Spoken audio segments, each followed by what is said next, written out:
Chapter 75. Uncle Wei, I am here to pick you up. Tang Wei's gentle voice rang out from the phone. Wei Chang felt very comfortable listening to it. Xiao Tang, you are here. Come up and have a seat first.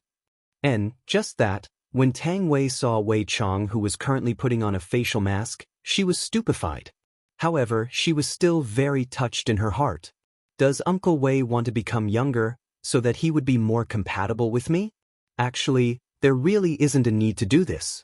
Tang Wei took off her facial mask and said, Uncle Wei, you are already handsome enough. If you are any more handsome, how are other people going to live? Xiao Tang, you are very beautiful today. Wei Chang said with a smile. The current Wei Chang was very good at speaking. Recently, he had been studying some love courses in his mind, and Wei Chang concluded that there was only one simple thing, and that was to praise a girl. That way, the girl would be happy. Just look at Xiao Tang. However, it must be said that Xiao Tang was very beautiful today. Her jet-black long hair was not tied into a ponytail, rather, it was draped over her shoulders. She was wearing a blue t-shirt, cropped jeans, and white sneakers, looking incomparably pure. Uncle Wei, why does your mouth seem to be smeared with honey today? Tang Wei said shyly, then pinched the corner of Wei Chang's mouth. The gluttonous monster of the 7 deadly sins was pinched by a human woman. My God, what is this? A supreme overlord was even pushed down by a human woman. As expected, like boss like subordinate, moral conduct is contagious. Towards his girlfriend pinching the corner of his mouth, Wei Chang only went into a daze for a moment, then stretched out his hand and caressed Tang Wei's head. The latter squinted her beautiful eyes. Just like a kitten, she seemed to be enjoying it. Xiao Tang, wait a moment, I will go and change my clothes. Tang Wei replied obediently. Is this what love is? It feels so sweet. Uncle Wei is such a good man. Tang Wei's evaluation of Wei Chang is truly on point. Wei Chang is so good that he doesn't even blink his eyes when he kills. No, he doesn't even blink his eyes when he eats people. Just like what Lai Gu said, this is a gluttonous monster. The more he eats, the stronger he becomes. This was the first time he went out on a date with his girlfriend. Wei Chang took off his daily security uniform and wore a casual black suit. This suit could be considered as imitating his honor, just that he bought it 3 years ago, and he had never worn it until now, because Wei Chang's life was very simple. When Wei Chang appeared in front of Tang Wei was completely dumbfounded. When Uncle Wei wore formal attire, he simply looked like no one else. His mature aura assaulted her senses, causing Tang Wei to sink into a love-struck state. Lil Tang, let's go. Wei Chang held his dumbfounded girlfriend's hand and said with a smile. Tang Wei discovered that Uncle Wei was very different today, especially his smile. It was too charming. Uncle Wei was even more handsome than the boss, and his smile was so warm. As the saying goes, beauty lies in the eyes of the beholder. Tang Wei was currently in such a state.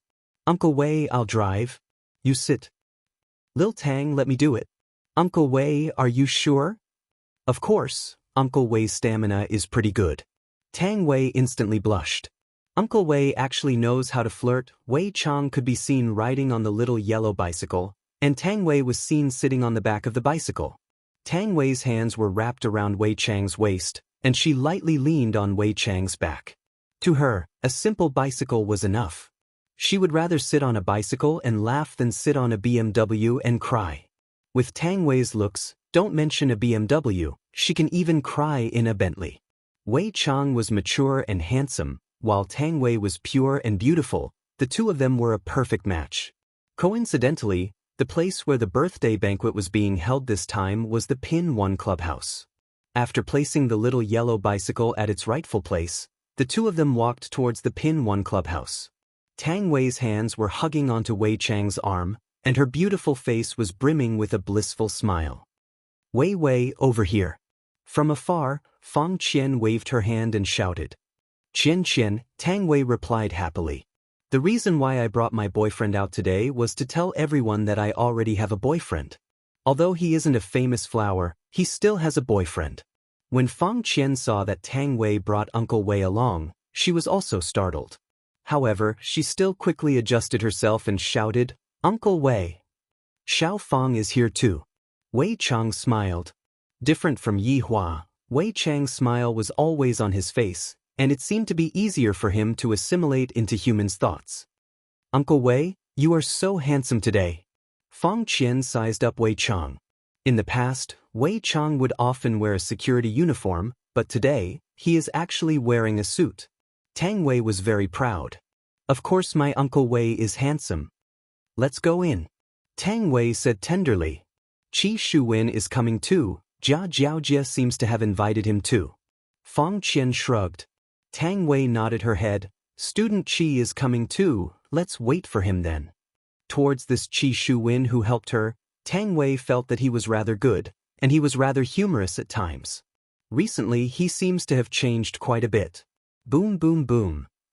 Suddenly, a series of rumbling sounds rang out from afar, and a BMW motorcycle could be seen driving over at lightning speed, steadily stopping at the roadside. Qi Shuwen took off his helmet and said with a smile, "Sorry for coming late." "It's fine, we just arrived not too long ago," Tang Wei said with a gentle smile.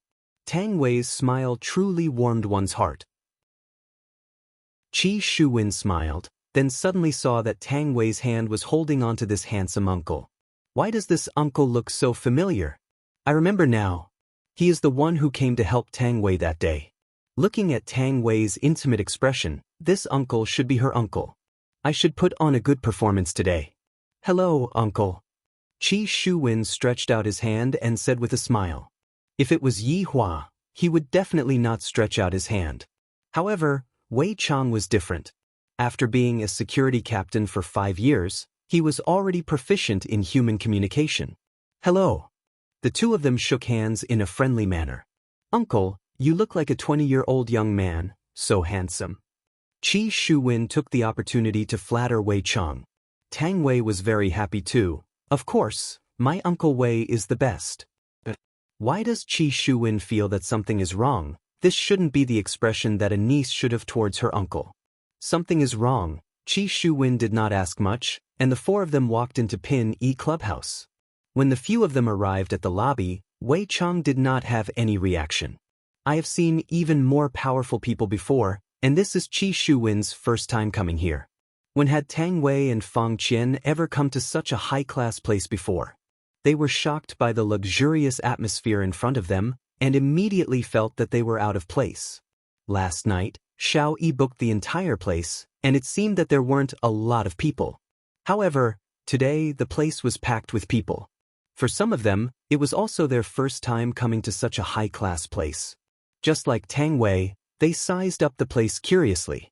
Meanwhile, those men and women who were dressed in Western suits and leather shoes revealed out a deep look of disdain. They felt that the rules of this Penny Clubhouse should be changed. Not just any Tom, Dick, and Harry can come here. Which room is Jia Jiaojia in? Qi Shuwen asked.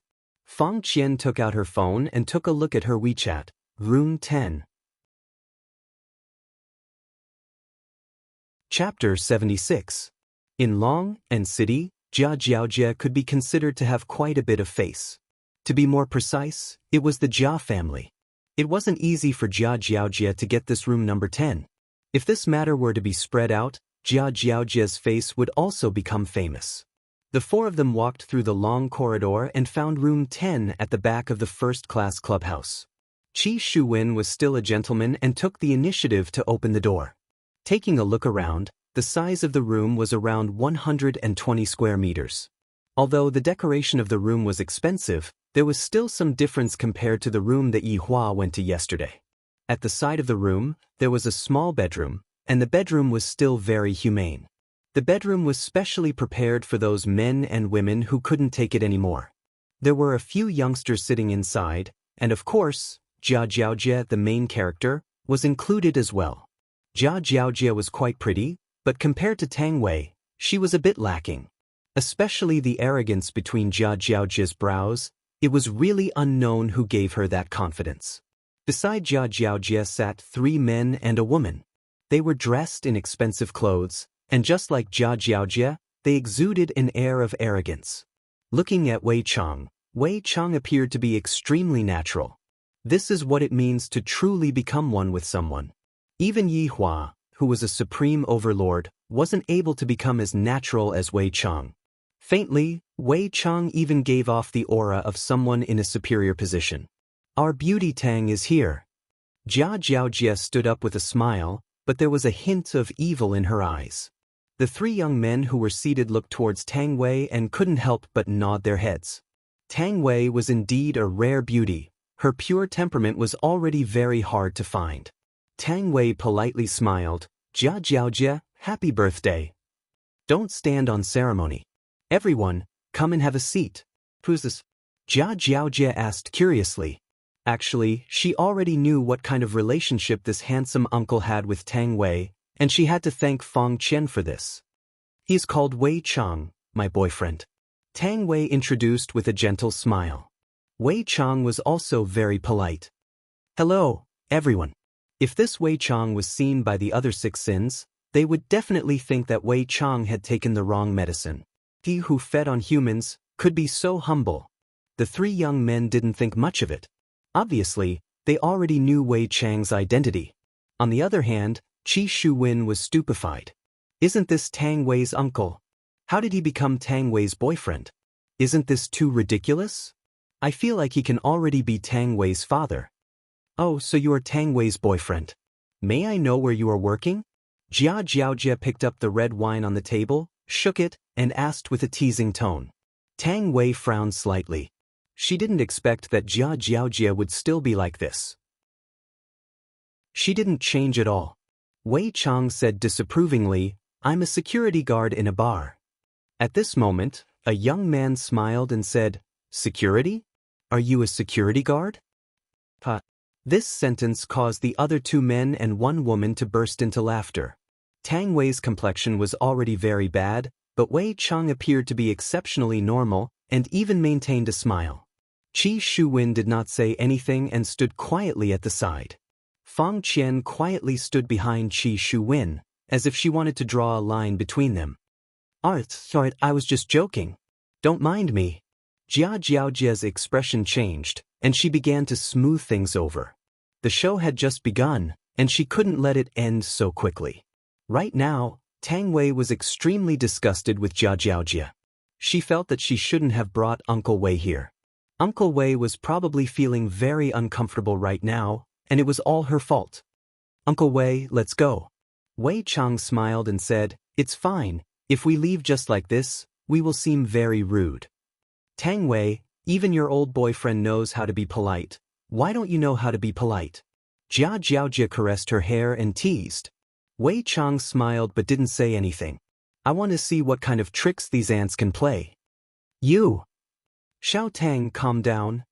Wei Chang caressed Tang Wei's head lightly, as if he was caressing his own pet.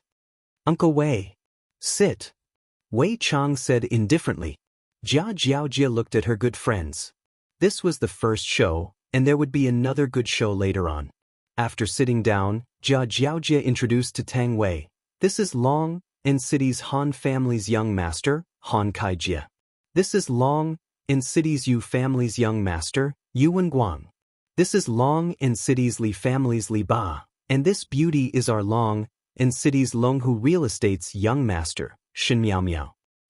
She is currently single, student Qi. You have to grasp this opportunity. Jia Jiaojia said with a gentle smile, seemingly wanting to curry favor with Qi Shuwen. The main reason was that Qi Shuwen had done a lot of big things during this period of time, and even some of the big shots in Long and City were praising him endlessly. The reason why she called Shin Miao Miao and Qi Shuwen over today was actually to matchmake them. Qi Shuwen laughed dryly and nodded his head politely towards Shin Miao Miao. The latter also smiled sweetly. Tang Wei, who do you fancy? Tell me, I guarantee that you will have a good life in the future. Jia Jiaojia started to make things difficult for Tang Wei again. This was completely not putting Wei Chang in her eyes. To make his girlfriend look bad in front of Wei Chang. To put it bluntly, Jia Jiaojia was just a pimp, and the three rich young masters were the clients, while Tang Wei was the mistress. Tang Wei was not someone who was easy to provoke. She slammed the table and shouted, Jia Jiaojia, what do you mean by this? Tang Wei, this uncle is really not suitable for you. Big sister is just thinking for you. You are going to graduate around this time next year, right? Where are you going to go? Are you still going to work in a bar? Look at Feng Qian, she will be able to intern at a company under the Han family soon. I am also doing this for your own good. There are 3 such big companies, you can choose from them. Tang Wei immediately looked towards Feng Qian. She did not understand why her best friend would follow them and even enter the Han family's company. She could only imagine the price. Han Kaijia's lips curled up into a smile. Although this Feng Qian was not as pretty as Tang Wei, she was still a virgin. He could still use her to play with. For a vain woman like her, if he gave her a little benefit, she would crawl and kneel down. Looking at this Tang Wei, she would probably feel better if she kneeled down.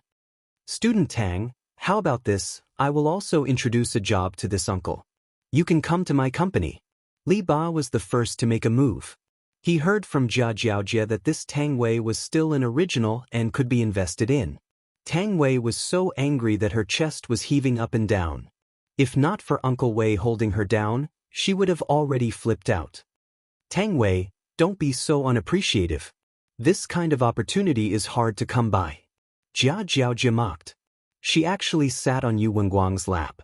Qi Shuwen did not even want to look anymore. These rich people were really abnormal. He heard that this Jia Jiaojie was someone else's fiancé. Bang! Right at this moment, the door was suddenly pushed open. A young man dressed in ordinary clothes walked in. His expression was calm, but his gaze was filled with ruthlessness. Yu Wenguang patted Jia Jiaojie's butt and said with a smile, "Your fiancé is here." Jia Jiaojie did not place the person in her eyes at all. He's just a piece of trash. My parents must have been blind to actually get engaged to him back then. Chapter 77. After saying that, he looked at Yu Wenguang. As for you wanting to be the one to take over, I won't stop you. After all, this woman's strength is up to standard, and it'll be easy for you to come and go. Qin Jin, do you want to die? Jia Jiaojie was instantly ignited. She threw the wine glass in her hand at Qin Jin. Qin Jin turned sideways and sneered, Jia Jiaojie, have you forgotten how you kneeled and licked my feet when my family was doing well? Recalling the past, Qin Jin felt that he must have been blind to have fallen for such a woman, and today was the day of his death. He was beaten to death in this room, and the murderer was Long Wenguang's bodyguard. As for the other people, they didn't even make a sound as they watched themselves being beaten to death. The only thing that was strange was, why were there 2 more people? That uncle and that youngster, I don't seem to have seen these 2 people in my previous life. I'm going to beat you to death today, you bastard. The flustered and exasperated Jia Jiaojie actually raised her embroidered fist. Qin Jin sneered in disdain and threw a punch with his right fist, which landed heavily on Jia Jiaojie's abdomen. The latter's eyeballs almost popped out. Qin Jin grabbed his fiancée's hair and slapped her. Both of them started working at the same time.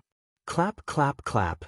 After slapping Jia Jiaojie was still in a bad mood, and after slapping Jia Jiaojie picked Jia Jiaojie up and threw Jia Jiaojie to one side. Although this Jia Jiaojie is very vicious, but to be slapped to such a state, it is still so miserable. Qin Jin didn't even look at the unconscious Jia Jiaojie. To put it bluntly, she was just an accomplice. To be precise, they were all accomplices, including Yu Wenguang, the murderer. Back then, after he died, he went to another world and cultivated for 500 years, reaching the soul formation stage. He didn't expect to transmigrate back here. Heavens will wanted him to take revenge. He had to take back everything he lost back then, including his true love. When speaking of true love, Qin Jin took a glance at Tang Wei. His gaze contained a complicated look. Back then, he had indeed had a crush on this commoner schoolbelle. Qin Jin sat down and knocked on the table. Everyone, let's settle the score. Long Wenguang looked back at Jia Jiaojie and said lightly, Qin Jin, kneel on the ground and kowtow 3 times. Maybe it's just the pain of losing your hand. Qin Jin exhaled and asked, where are your bodyguards? Qin Jin, kneel. Li Ba stood up and shouted. Qin Jin gave him a backhand slap. Who are you asking to kneel? How dare you hit me? Li Ba covered his face in disbelief. Qin Jin showed no mercy to these accomplices. He kicked Li Ba's kneecaps and broke his legs. "Kneel down and repent," Qin Jin said faintly. Li Ba was rolling on the ground in pain, and his wails filled the whole room. Soon he fainted from the pain. Tang Wei was obviously badly frightened. Her entire body was lying in Wei Chang's embrace. Today's situation was even more terrifying than that day. Qi Shuwen frowned. This Qin Jin used to be very popular in school, but ever since his family went bankrupt, he changed. He didn't expect him to become so violent. Fang Qian finally could not hold back the panic in her heart and broke into a run. However, how could she escape Qin Jin's gaze? Grabbing Fang Qian's arm, she raised her hand and slapped Fang Qian onto the ground. "Be***, you stay here as well. I've already said that none of you can escape." Fang Qian covered her red and swollen face. "Qin Jin, are you crazy?" "Fang Qian, do you think that I don't know what you have done? You act one way in front of others and another way behind others," Qin Jin said faintly. He poured himself a glass of red wine and drank it very confidently. "You!" After taking a sip of the red wine, Qin Jin said to Han Kaijia, "This woman is very sick, be careful not to get infected. She is very good at lying." Han Kaijia's expression changed greatly as he looked towards Fang Qian. Qin Jin smiled and said, "Don't you all understand? This Fang Qian is Jia Jiaojia's little sister. She is used to swindle resources." Tang Wei didn't expect that Fang Qian was such a person. The good that Fang Qian treated me in the past was all fake. Her motive was to harm me.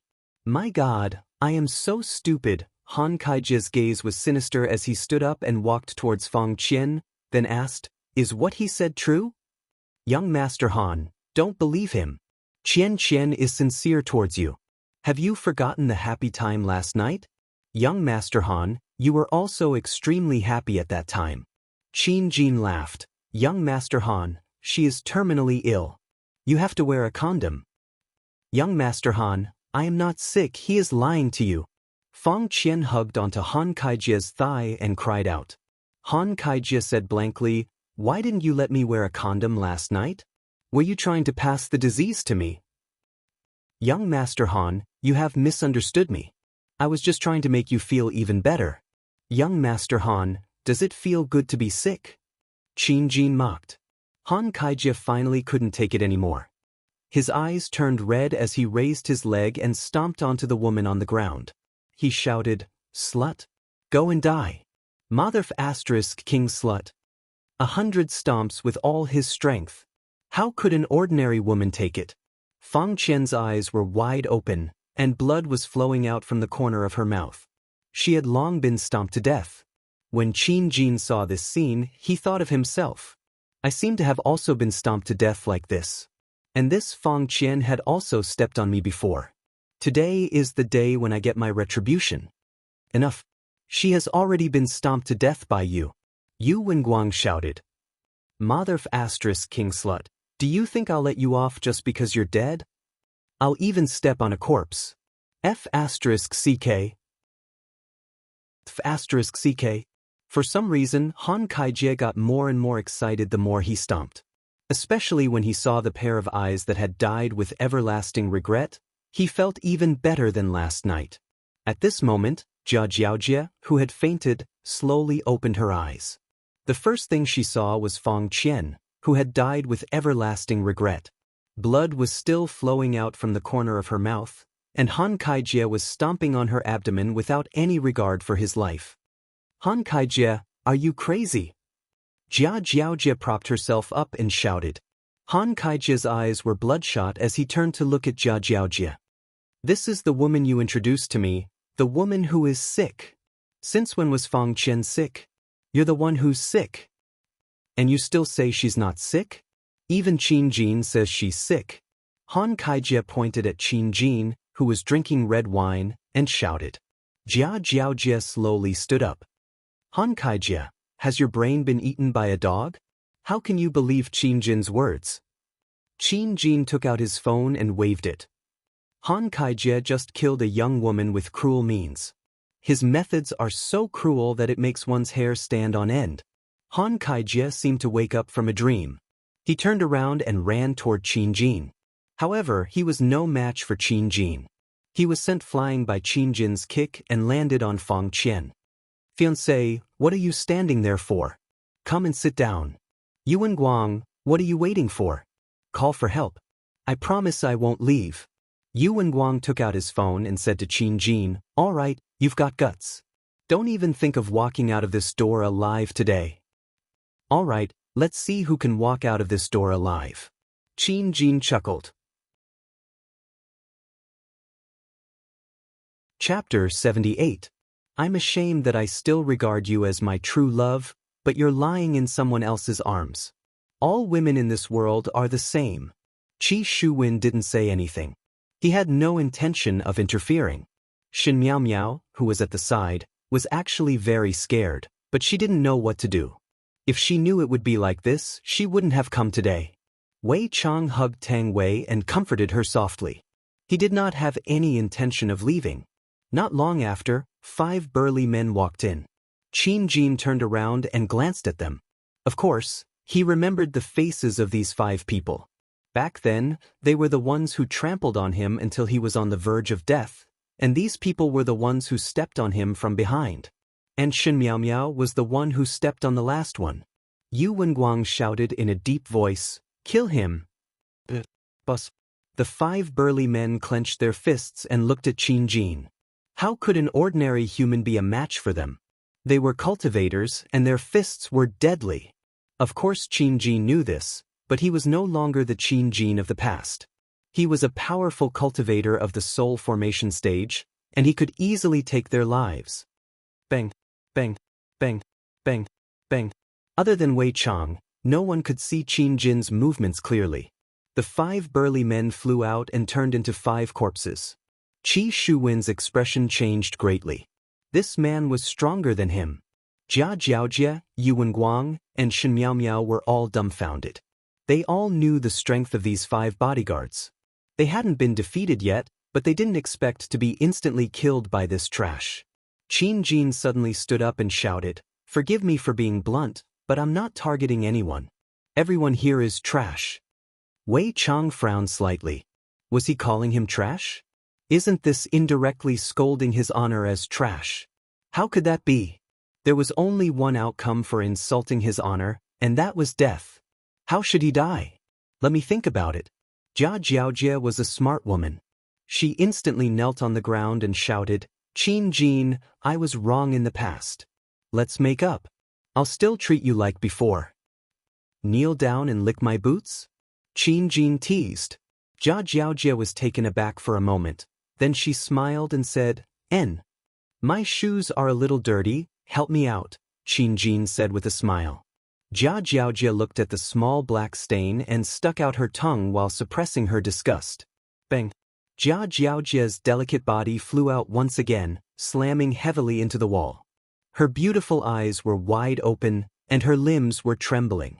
It was obvious that her spine had been broken, and she gradually stopped breathing. "Tis, you don't deserve to lick my shoes." Qin Jin patted his white sneakers and said coldly. Yuan Guang revealed a look of fear. He had actually killed his fiancée. Savage to the extreme. Qin Jin knocked on the table and lightly said, "Someone should be coming at this time." Sure enough, as soon as Qin Jin finished speaking, 2 people walked in, one old and one young. The man was very elegant. The old man was wearing a Chinese tunic suit and seemed to be an expert. The 2 of them walked in and glanced at each other. They didn't show any signs of shock. Qin Jin stood up. "Master Bai, you know me?" Bai Qi asked curiously. "Of course." Qin Jin smiled. Back then, these 2 people had stood by and watched as he was beaten to death. The old man on the side lowered his head and said, "Young Master Bai, this man is extraordinary. I suggest we take a look first." Bai Qi frowned slightly, but he still believed in the old man's decision. He smiled faintly and said, "Have fun, everyone." With that, he left the room. Qin Jin laughed softly. Wasn't it the same back then? It was just that he had the upper hand this time. Young masterby, take me out. Yu Wenguang shouted frantically. Unfortunately, the door was already closed and he couldn't open it no matter how hard he tried.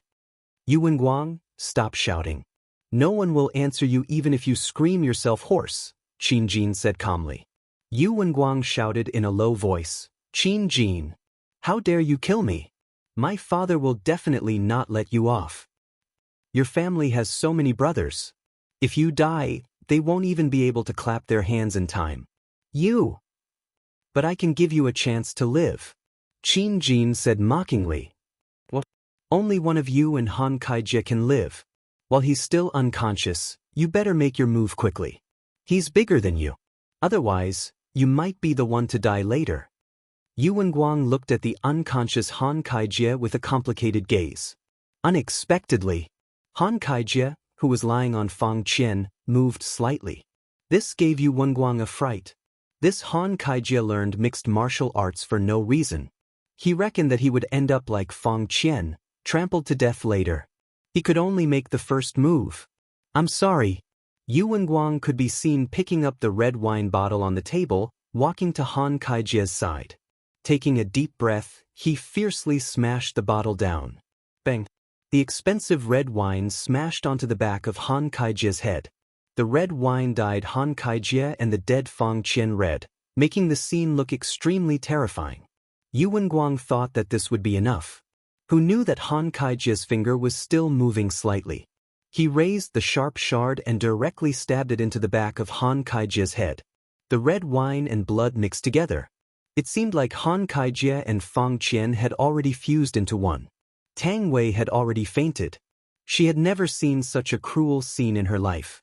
Shen Miaomiao really wanted to faint, but she was unable to do so. Qi Shuwen wrinkled his brows. With my strength, I am completely not Qin Jin's opponent. I have to think of a way to escape. Qin Jin, I still have something to do, can I? Qi Shuwen asked. Qin Jin thought for a while. He didn't have any thoughts towards this person who suddenly appeared, he was just curious as to why he came. Furthermore, he was only looking for those people who killed him. Of course you can leave. Qin Jin said faintly. Qi Shuwen immediately let out a sigh of relief. Taking a look at Tang Wei, Qi Shuwen shook his head. I can't even protect myself, I won't be able to save her. Shen Miaomiao immediately turned to him for help, as if begging him to take her out. Qin Jin smiled, don't make me change my mind. Qi Shuwen was shocked and immediately left. This person was so terrifying, and he had to continue devouring to ensure his own safety. Other than Tang Wei who had fainted, there were still 4 people alive at the scene. The rest were all dead. The thick smell of blood was so strong that even the air conditioner was unable to blow it away. Alright, there was also Li Ba who had fainted. Wei Chang liked this taste very much, as if he had returned to the past. He admired this man's vicious methods, but it was a pity that he said the wrong thing. Qin Jin, I don't know you. Can I leave? Shen Miaomiao tried her best to remain calm, but her voice was still trembling. Are you sure we don't know each other? Asked Qin Jin lightly. Really? This is the first time I met you. Qin Jin laughed. It was indeed the first time he met Shen Miaomiao, but the scene back then was still lingering in his mind. Those rich people played with my dignity, and even stepped on my dead body. And this Shen Miaomiao, under their jeering, also stepped on me. Even now, Qin Jin could still remember the expression that Shen Miaomiao had when she finished stepping on me. She was nervous and excited. Qin Jin let out a breath. It's still the same old rules, only one of you can live. Chapter 79. Yu Wenguang's eyes were bloodshot, and Han Kaijie's blood was still on his face.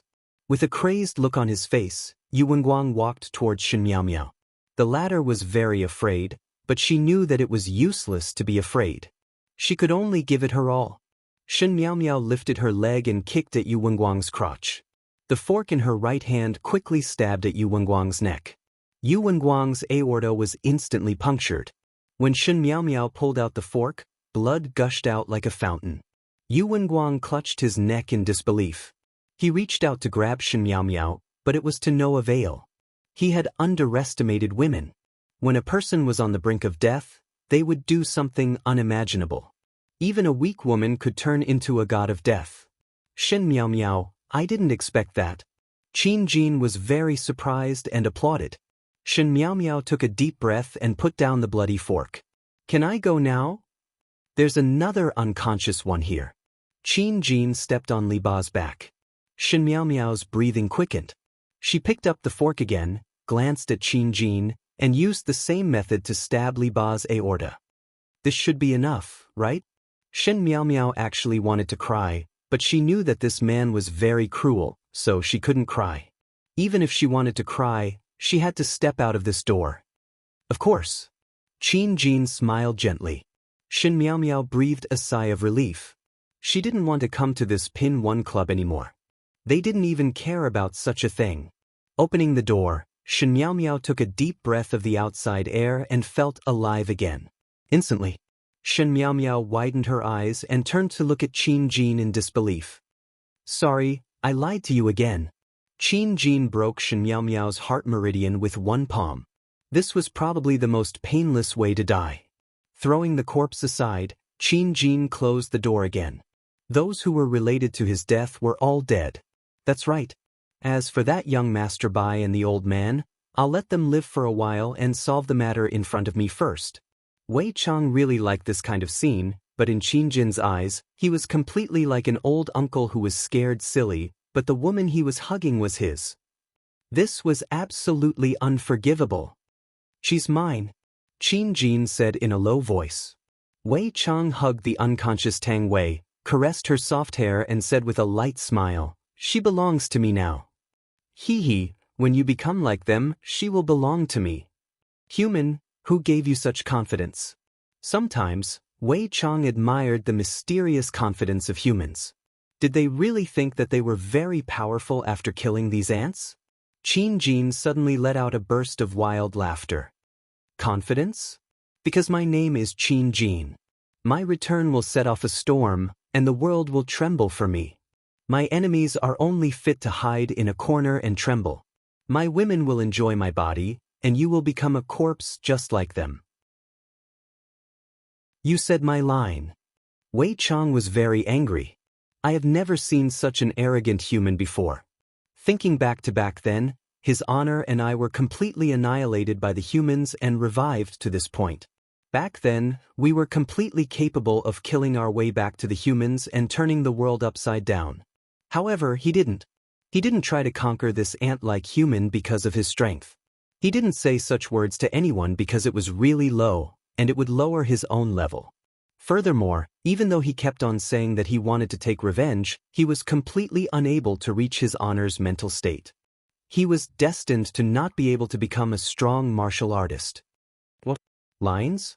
Uncle, have you gone stupid from fear? Wei Chang laughed lightly, then slowly stretched out his hand. With his palm facing upwards, his hand formed into a claw shape. Human, actually, you acted cool enough today, but the mistake is, you actually acted cool in front of me. You! Qin Jin sensed a dangerous aura. He wanted to retaliate, but his entire body was unable to move. Immediately, he looked at Wei Chang with a horrified gaze. A black whirlpool condensed in the center of Wei Chang's palm, seemingly like it was sucking something. Meanwhile, Qin Jin seemed like something was about to leave his body. Wei Chang kept his smile, and with a very serious expression, he declared, you actually dared to insult the great His Honor as trash that has decided your fate from now on. Killing people isn't your fault, the fault lies in your mouth. Even if you act cool, there must be a limit. If you don't act cool properly, you will become an idiot, and you will regret your failure to act cool in the endless darkness. Stopping speaking, Wei Chang clenched his 5 fingers. Qin Jin's primordial spirit could be seen being forcefully pulled out by Wei Chang. This is what is truly terrifying.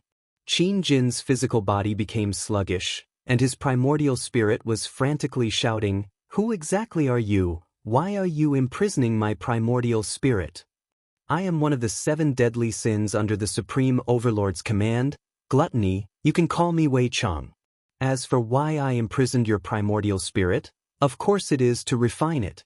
Xiao Tang's body is weak, so your primordial spirit can be treated as a small snack for her to eat. I am Qin Jin. I am a man who has returned from cultivation. I am a man who will make the world tremble. Qin Jin shouted frantically, unwilling to believe the truth in front of his eyes, but it was so real. I know I was wrong. I don't want this woman anymore. As long as you don't refine my primordial spirit, I will do anything you want me to. I will lick your shoes for you, okay? Qin Jin knew the consequences of refining his primordial spirit. He would disappear forever, and all of his efforts would be wasted. Why didn't I just take revenge? But if I leave, I won't be like this anymore. Why didn't I leave? Why am I still being greedy for a beauty? Master is right, beauty is poison. Wei Chang laughed. Lick my shoes for me? Do you know how to lick coins? Seems like you don't. The black fog on Wei Chang's hand immediately became denser. How is that black fog? It is clearly underworld fire. I can learn it, spare me. I don't want to die. I am the master. The begging voice disappeared within the underworld fire, and in just a minute, the primordial spirit was refined by the underworld fire. A black pearl could be seen floating on Wei Chang's palm, and after swallowing it, Tang Wei would obtain Qin Jin's cultivation. Following Wei Chang's wave of his hand, Tang Wei, who was in a coma, swallowed the black pearl. Wei Chang carried Tang Wei, looked at the soulless Qin Jin and the corpses on the ground, then took out his phone. Hello, is this Yao Yao Ling? A murder happened in the Pin E clubhouse. After hanging up the phone, Wei Chang let out a breath. As a legal citizen, seeing this kind of thing happening, I definitely can't just stand by and watch. I have to immediately call Yao Yao Ling for help. Carrying Tang Wei, Wei Chang left the Pin E clubhouse. Inside the Pin E clubhouse's boss office, Bai Chi's brows were tightly wrinkled as he looked at the surveillance camera. Young Master Bai, from the looks of it, this person seemed to have absorbed something. Bai Chi did not speak, and after pondering for a while, he said, My big sister, what did brother-in-law say? Young Miss said to not do anything for the time being, and to wait and see. Chapter 80. Last night, Miss ordered this lowly one to investigate overnight. This man is called Wei Chang. He is the security captain of Leisure Bar. The woman in his embrace is just a waitress in Leisure Bar, and the boss of Leisure Bar is called Yi Hua. He is the man who won 50 billion from young master's brother-in-law last night. The first time they appeared was 5 years ago. At that time, they had come into contact with Fifth Master, and after that, they started to operate a leisure bar. Everything was uneventful until Qing family's Qinya appeared last month. Bai Chi asked confusedly, Qinya? What do you mean? The investigation is still continuing, and the preliminary result is that the two of them had a relationship, and these few days, Qinya directly stayed at Leisure Bar, and of course, there was also his little sister, Qin Yutong. Qin Yutong? Are you talking about that movie queen? Bai Chi asked curiously. It seemed like Bai Chi was also interested in the famous Qin Yutong. After all, he was only a young man. How could he resist the temptation of Qin Yutong? Is there any other news? What faction is behind them? Bai Chi asked. Actually, saying so much wasn't of much use. I haven't found out yet, but right now, Leisure Bar's boss Yi Hua and Jiao Ye's relationship isn't bad. Bai Chi touched his forehead as he looked at the surveillance camera from last night. Jiao Yi is indeed a character, the spokesperson of a crafty old fox. Don't look at how he is only holed up in a small Long city. His hands are already all over the country. The old man chuckled. No matter how powerful the ninth master is, he can't compare to the eldest Mississippi, of course. Who is my sister? She's a woman known as the beauty of the north. Although my brother-in-law is a bit sloppy, he's still a good match for my sister, unlike other men who have multiple wives, Bai Chi muttered. The old man chuckled and didn't say anything. But my brother-in-law doesn't have the guts to look for other women, Bai Chi added. You're right, young master. The old man smiled. Bai Chi patted his pants and said, Old he, let's go to Zijin City. I still want to ask my sister in person. All right, I'll arrange the plane right away. Bai Qi, who was about to leave, suddenly paused and turned his head to ask, "Old He, do you think the Xiao family will return the money?" "I'm not sure about Xiao Yi, but the woman beside him will definitely not return it." "Then do you think the boss of this bar will step on the accounts?" "I really don't know." "Old Qi, you really know how to joke around. Let's go to Zijin City and wait and see. I feel like there's going to be a good show to watch. I've long been sick of this Xiao Yi. Back then he even chased after my sister. Both of them have wives and he acts pretentiously all day long. Everyone in the circle calls him the pretentious King Xiao." Bai Qi said with disdain. The old man followed behind silently, listening to the young master's complaints. "I really hope that the owner of the bar can step on this act tough king and let him know that there is always someone better out there. Young master, Xiao Yi's strength isn't ordinary. He's on par with the leaders of the other families. If we didn't surround him, it would be very difficult to make him lose face." Bai Qi sighed. How could he not know this? Otherwise, his sister would have long overturned the Xiao clan's doors. On the other side, Wei Chang carried the unconscious Tang Wei and arrived at a coffee shop, attracting a lot of people's attention. There were even some boys who were prepared to play the hero and save the beauty, and from there, they would be able to win the beauty. Wei Chang ordered a cup of iced coffee and quietly waited for Tang Wei to wake up. Back then, he heard that Lai Gu had killed 3 prehistoric beasts, and he even secretly took the meat of a golden delicate crane. In the future, I will ask Lai Gu to help me steal a piece of meat as well. Uncle Wei. Tang Wei could be seen slightly opening her beautiful eyes, but in that instant, Tang Wei's pupils were completely black, just like a deep whirlpool. But it was only for an instant. When Wei Chang saw it, he felt that it was not bad, right?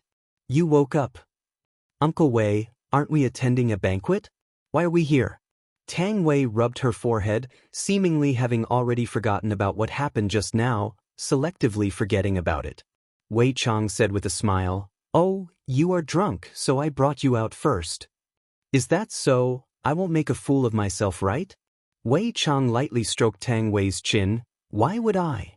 Tang Wei was very embarrassed. Uncle Wei sure knows how to seduce people. The shy Tang Wei lowered her head and tidied up her hair, not daring to look Wei Chang in the eye. Just that, her legs that were trembling due to nervousness had already caused cracks to appear on the ground, and the cracks were still continuously expanding. Leisure bar, 2nd floor, Qing Yutong's chamber. "Yihua, give me the AWM. Yutong, give me the M249. Qing Yutong had a look of dislike on her face. "Who is she?" "Yihua, I don't know her." Qinya snorted. "Quickly give it to me, you 2 bastards, snatching my equipment. I didn't even come across a single airdrop that had the equipment." Yihua said faintly, "Who asked your hand speed to be slow?" Qing Yutong went into a daze, then rubbed onto Yihua's shoulder. "Brother-in-law, your hand speed is not bad. How did you train, your big sister?" Yihua took a glance at Qinya. Qing Yutong's beautiful eyes opened wide. "Your taste is too heavy, too perverted. I want to get off the car." Qinya shouted out gravely, "Yihua, don't lead the little girl astray." The corner of Yihua's mouth slightly raised, then patted onto his sister-in-law's head. "Little girl, listen to big sister properly." "I will listen to brother-in-law." Qing Yutong placed both of her hands on her chin, opened her beautiful eyes, pouted her small mouth, and acted very cute. Qinya completely couldn't stand it anymore, raised her hand and slapped. "Big sister, what are you doing?" Qing Yutong rubbed onto her head, feeling very wronged, seemingly wanting her brother-in-law to make the decision. Yihua shook his head. "Qinya, Yutong is already stupid enough. Don't hit her anymore." "Brother-in-law, you." Qinya silently nodded her head. "That is indeed the case. You all collude with each other to bully a lonely little sister. My dear little nephew, when are you going to come out? At least we can have a companion." Yihua, Qinya, right when the 3 of them were randomly showing off, a hand grenade appeared out of nowhere and entered through the window. However, before the hand grenade landed on the ground, it exploded. Yihua brought along his wife and sister-in-law and died, and there was also a water buddy who was hiding at the corner of the wall. Yi Hua. It's all your fault. Brother-in-law, it's all your fault. Yi Hua put down his mouse and said faintly, what are we eating for lunch? Yi Hua. You changed the topic again. Brother-in-law, how can you be like this? How about eating Sichuan cuisine? Or Hunan cuisine? Actually, I still want to eat grilled chicken wings. Qinya stood up and stretched her waist. That perfect curve of hers immediately made people unable to take their eyes off her. Yi Hua expressed that he was already used to it, and Qin Yutong expressed that her curve was even better. Let's order takeout. I don't want to go out, it's hot outside. Qinya casually picked up her phone and prepared to order on Meituan. Qin Yutong was rather surprised. Big sister, you weren't like this in the past. Could it be that you became lazy after getting pregnant? Chapter 81. Yi Hua said faintly, what does it have to do with me? Qinya was too lazy to argue with Yi Hua and asked, what do you guys want to eat? Lanzhou fried rice, add an egg. Yi Hua said faintly, it has been a long time since I ate Lanzhou fried rice. Qinya let out a sigh of relief. Luckily I didn't order crayfish. Let's eat crayfish tonight. Yi Hua added. Qinya's face immediately darkened. Qin Yutong thought for a while. Big sister, help me order a McFlurry. I want strawberry flavored, and also 2 pairs of chicken wings. You don't want to control your weight anymore? Qinya sized up Qin Yutong and asked. Qin Yutong stood up and turned around. Do I still need to control my figure, brother-in-law? Not bad. Yi Hua had to give his sister-in-law a thumbs up. Other than the slight flaw in her personality, she is still very perfect. Not bad my ass, Yi Hua. Where are your eyeballs looking at? Oh, looking at sister-in-law. Yi Hua said faintly. Brother-in-law, don't be like this. Big sister is still here, then wait until she is not here. Qinya knew that the two of them were teasing her, but she was still angry. All right, I will make space for you guys then. Just like this, the daily quarrel started again. Yi Hua shook his head helplessly. Qinya's mental state still needs to be trained. If she gets angry just like this, if she gets provoked by the enemy a few times, wouldn't she fly into the sky? Big sister has such a bad temper. Even Qin Yutong sighed. Seeing that her brother-in-law did not have the intention to chase after them, Qin Yutong asked in a low voice, brother-in-law, why don't you chase after them? I can only look at you after your big sister left. Wah brother-in-law is so perverted, he likes sister-in-law, authentic beautiful legs. Do you want to know? Qin Yutong could be seen revealing her snow-white long legs. She silently thought, if brother-in-law can quickly touch them, then I will be able to get a quest point. You are also very perverted. Yi Hua took a look at the long legs and said, Qin Yutong. Half an hour later, the food delivery arrived. It was a pity that Qinya was still angry and did not come over to eat. Yi Hua had no choice but to go and coax her. It is fine if the adult is hungry, but I don't want my child to be hungry. Pushing open the bedroom door, Yi Hua discovered that Qinya was sitting on the bed, revealing her miserable back view, looking just like a resentful wife. Qinya, come over and eat. Yi Hua shouted out. In actuality, this action of his was already giving the other party a lot of face. When had Yi Hua ever called others out for a meal? He only knows how to send people to hell. What are you calling me for? Aren't you having fun with your sister-in-law? I don't dare to disturb master's mood. Qinya was very jealous. Yi Hua pulled Qinya up and said faintly, all right, don't make me angry. You. Qinya snorted. If it wasn't for the fact that you won 50 billion, if you don't beg me a few times today, I wouldn't have let you off so easily. Qin Yutong looked at her brother-in-law who was pulling her big sister into the room and clicked her tongue. Big sister, can't you be a little more reserved? At the very least, you should at least be able to last for 2 minutes, right? Every time brother-in-law makes a move, you would always surrender in less than a minute. As a woman, I have to look down on you. Eat your food, don't talk so much. Qin Ya's beautiful eyes widened. Isn't it because he is too strong, I am unable to resist him? Right, just now, the company gave me a call. Tomorrow, you should make a trip to Gao High City to take some publicity photos. Qinya said while holding onto her rice bowl. Hearing that, Qin Yutong became worried. Tomorrow? Brother-in-law, come with me. Not free, I have to bring your big sister out for a walk tomorrow. Alright, you guys. You guys are just purposely making me go away, so that you can enjoy your world with just the two of you, right? I have seen through you guys. Qin Yutong got angry, crossed her arms around her chest, and raised her chin up high. Qin rolled her eyes at Yihua. When did I agree to go out with you? Since you want to be a streamer, then go and do it properly. Don't drop the ball, if not, you can go back and be your movie empress. Qin said. Qin Yutong turned her head and looked outside the window. Her small mouth was so big that an oil bottle could be hung on it.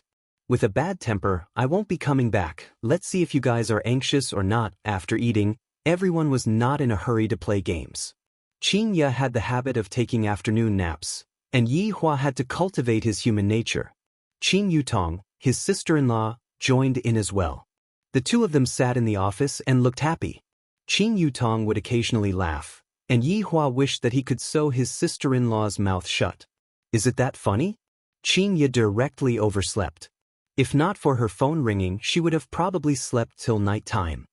Qing. The phone call was from Lu Hang. Qin propped up her body and leaned against the headboard of the bed.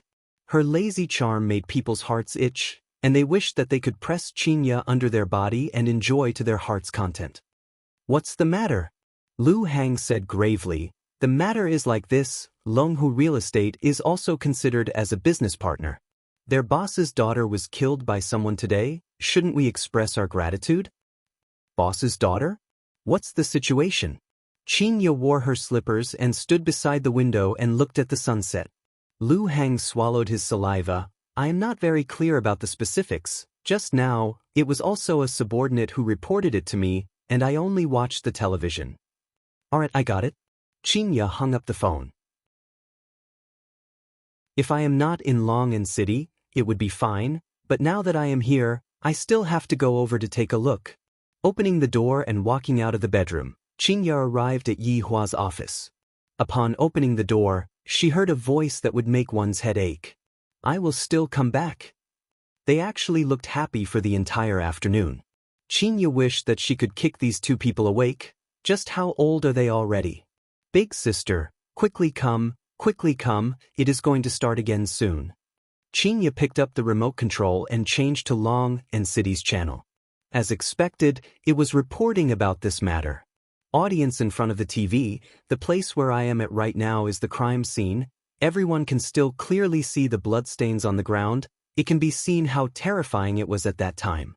The murderer is even more shocking. This person is called Qin Jin. He is the successor of Qin Group, and among the people who died at the scene, there is even his fiancée. According to my understanding, after Qin Group went bankrupt, Qin Jin had been very quiet. I believe that the murder this time was meticulously planned by Qin Jin, and the method was even more inhumane. The deceased are all the children of Long and City's famous rich merchants. It can be seen how big his heart for vengeance is. The following scene is a bit too extreme. If there are children present at the scene, please move away. The scene changed. A man could be seen ferociously stepping on a woman.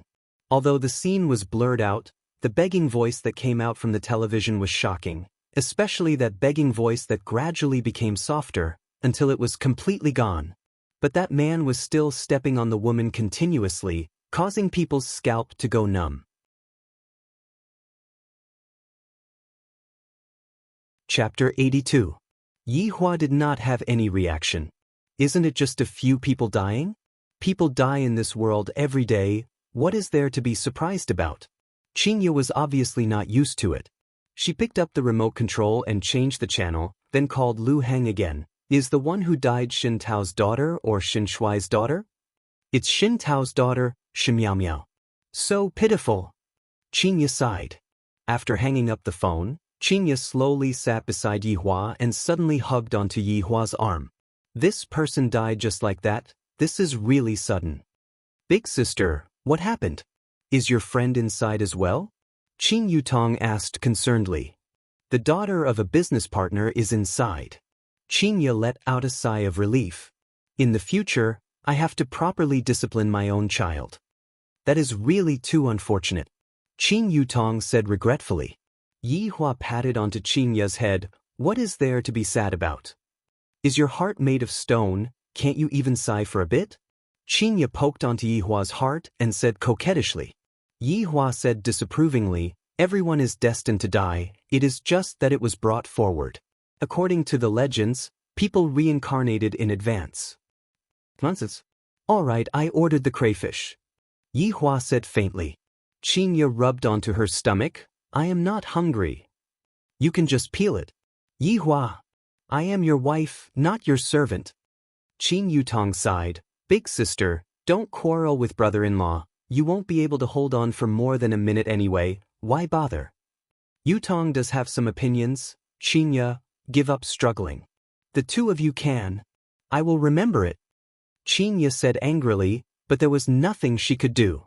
I can't win against him, and acting coquettishly isn't my style. I am so depressed, I actually found this kind of husband. How many couples did I break up in my previous life in exchange for this kind of retribution? When the fried crayfish arrived, the stubborn Qin Ya still obediently helped Yi Hua peel it, just that the bitter taste filled the entire room, as if she was kidnapped by Yi Hua. And Yi Hua was also very particular. He once again mixed a cup of dragon blood wine for his wife and sister-in-law. Qin Ya's face immediately turned bright. Yi Hua thought silently, TikTok really doesn't lie, this woman will be fine after being coaxed a bit. Qin Yutong was even more careful when she drank the wine. Last time, she drank the wine in a single gulp, and today she had to drink it slowly, bit by bit. Qin Ya, let me tell you something. Yi Hua suddenly said while eating the prawn meat that Qin Ya peeled. Qin Ya put down the bar, then lightly licked her cherry lips with her fragrant tongue, looking exceptionally cute, and Qin Yutong immediately cast a glance at Yi Hua. Seeing brother-in-law's serious look, it seems like he has already started to discipline his wife.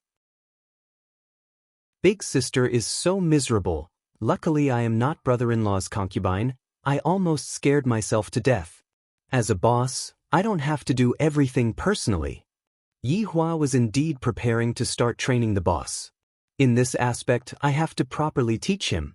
Qin Ya snorted coldly. If I don't do it, who is going to do it? Are you going to do it? If this subordinate isn't used to do things, then what's the use of having him? As the boss of the group, all you have to do is to issue orders. Doing everything yourself is bullsh*t. It's just like the emperor in the past, who only cared about sitting on the throne and controlling the situation. Qin Yutong nodded her head. What brother-in-law said makes sense. Shut up. Qin Ya glared at her little sister. Just whose side are you standing on? Look, even Yutong knows about it, yet you, as the big sister, still don't know about it. Yi Hua placed his chopstick straight, slightly leaned on the chair and drank the dragon blood wine. Qin Ya pursed her lips, and for the first time, she didn't refute. After a while, she said, after saying so much, you just want me to not go and mourn, right? Of course, think about it, there are so many levels of difference between the two of you, even if you want to go, it would be that driver from that day. Yi Hua said. Qin Ya pouted her mouth and muttered, inhumane, what did you say? Yi Hua asked gravely. Qin Ya's heart trembled. She felt that Yi Hua's tone just now was very heavy. Is there a need for that? I am just going to comfort my partner, there is no other meaning. However, to Yi Hua, there is a huge disparity in status between the two of them. A mere human, why is there a need for me to let my wife go? Brother-in-law, come, your sister-in-law will peel the prawns for you. Calm down, be obedient. Yi Hua fiercely glared at his sister-in-law, and the latter stuck out her tongue. Qin Ya, you just have to remember one point, you are the boss, you are the sky. Yi Hua added a sentence, and completed the lesson of disciplining his wife. Big sister, did you hear that? If you are the sky, then brother-in-law is the ground. Qin Ya stretched out her hand unhappily and slapped onto her sister-in-law, and the latter rubbed onto her head pitifully. That's right. I admit that what you said is right, but do you know about respecting the old and loving the young? Do you know about China's tradition? What's wrong with abandoning one's position? A partner's daughter passed away, what's wrong with going and mourning for her? Qin Ya questioned and immediately started disciplining her husband. Yi Hua didn't say anything. According to China's tradition, it is indeed necessary to do so. Seeing that Yi Hua didn't say anything, Qinya snorted. You have your reasons, I also have my reasons. What's wrong with the boss? Can't the boss care about the subordinate? The human heart is made of flesh, not made of iron. If you treat others well, others will treat you well. Just like you, when have you ever treated me well before? Touch your own conscience and say, have you ever cared about me before? And what about me? In the morning when I went to buy breakfast for you, I still had to be scolded by you, and I even had to peel crayfish for you. Did I ever say that my fingers were hurting from the spiciness? I have always been patient and tolerant. I also have a temper. Don't think that I am afraid of you. When I get angry, even I am afraid of myself. Yi Hua was a little startled, and Qin Yutong was also shocked by her big sister's imposing manner. She is truly a heroine among women. I have to give her a thumbs up and praise her. The more Qinya spoke, the angrier she got, and she began to complain about the grievances she suffered these few days. Also, you only know how to watch cartoons every day, and now that you are addicted to playing games, you still don't go out and look for a job. That's right. I can support you for your entire life, but you also need to have a bit of ambition. If the child sees that his father only knows how to watch cartoons and play games, how disappointed would he be? Also, don't think that just because I treat you well, you can bully me as you wish. I, Qinya, also have my dignity. Please respect me. After finished speaking, Qinya swallowed her saliva. Looking at that stupefied look on Yi Hua's face, I wonder if he is going to get angry again. After a long time, Yi Hua said to Qin Yutong, Yutong, how about ordering another 5 pounds of sugar? Qin Yutong didn't know how to reply and chose to remain silent. Qinya was angered to the point that she was biting her lips. Not only did this person not talk back, but he is actually punishing me in disguise, shameless to the extreme. I was wrong. Qinya lowered her head and admitted defeat. Even she herself didn't know why she had to be like this. If it was in the past, she would feel that she had lost a lot of face, but right now, she didn't feel like this. The corner of Yi Hua's mouth slightly rose. You are not wrong, I will accompany you tonight. A dignified supreme overlord being scolded by his wife, and he still can't refute. This is truly embarrassing. This matter has to be kept a secret, and all the people who know about it have to be silenced.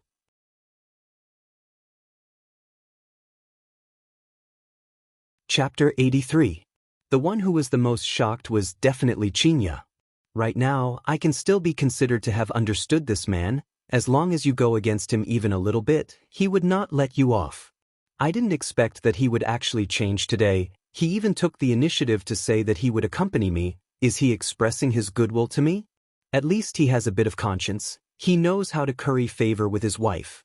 Yi Hua only felt that what Qinya said was reasonable. If one wants to understand human nature, then one has to get along. Cartoons are only one side of things. Yi Hua actually wanted to learn a bit from Qinya. The current situation immediately became clear. Yi Hua taught Qinya dark thoughts, while Qinya taught Yi Hua how to be a person. This is a bit interesting. After the meal, Qinya asked her little sister, do you want to go out for a walk? Forget it, in case someone says that I am a third wheel. Moreover, I am still alive. It hasn't expired yet. Qin Yutong snorted, indicating that she was also famous. She might as well just stay at home and play games. Yi Hua had already changed his clothes and said faintly, let's go. I will go and change my clothes then. Let's do this. Yi Hua pulled Qinya and left. Hey, I don't look good like this, right? Qinya shouted anxiously. She did not even tie up her hair and was still wearing a loose t-shirt.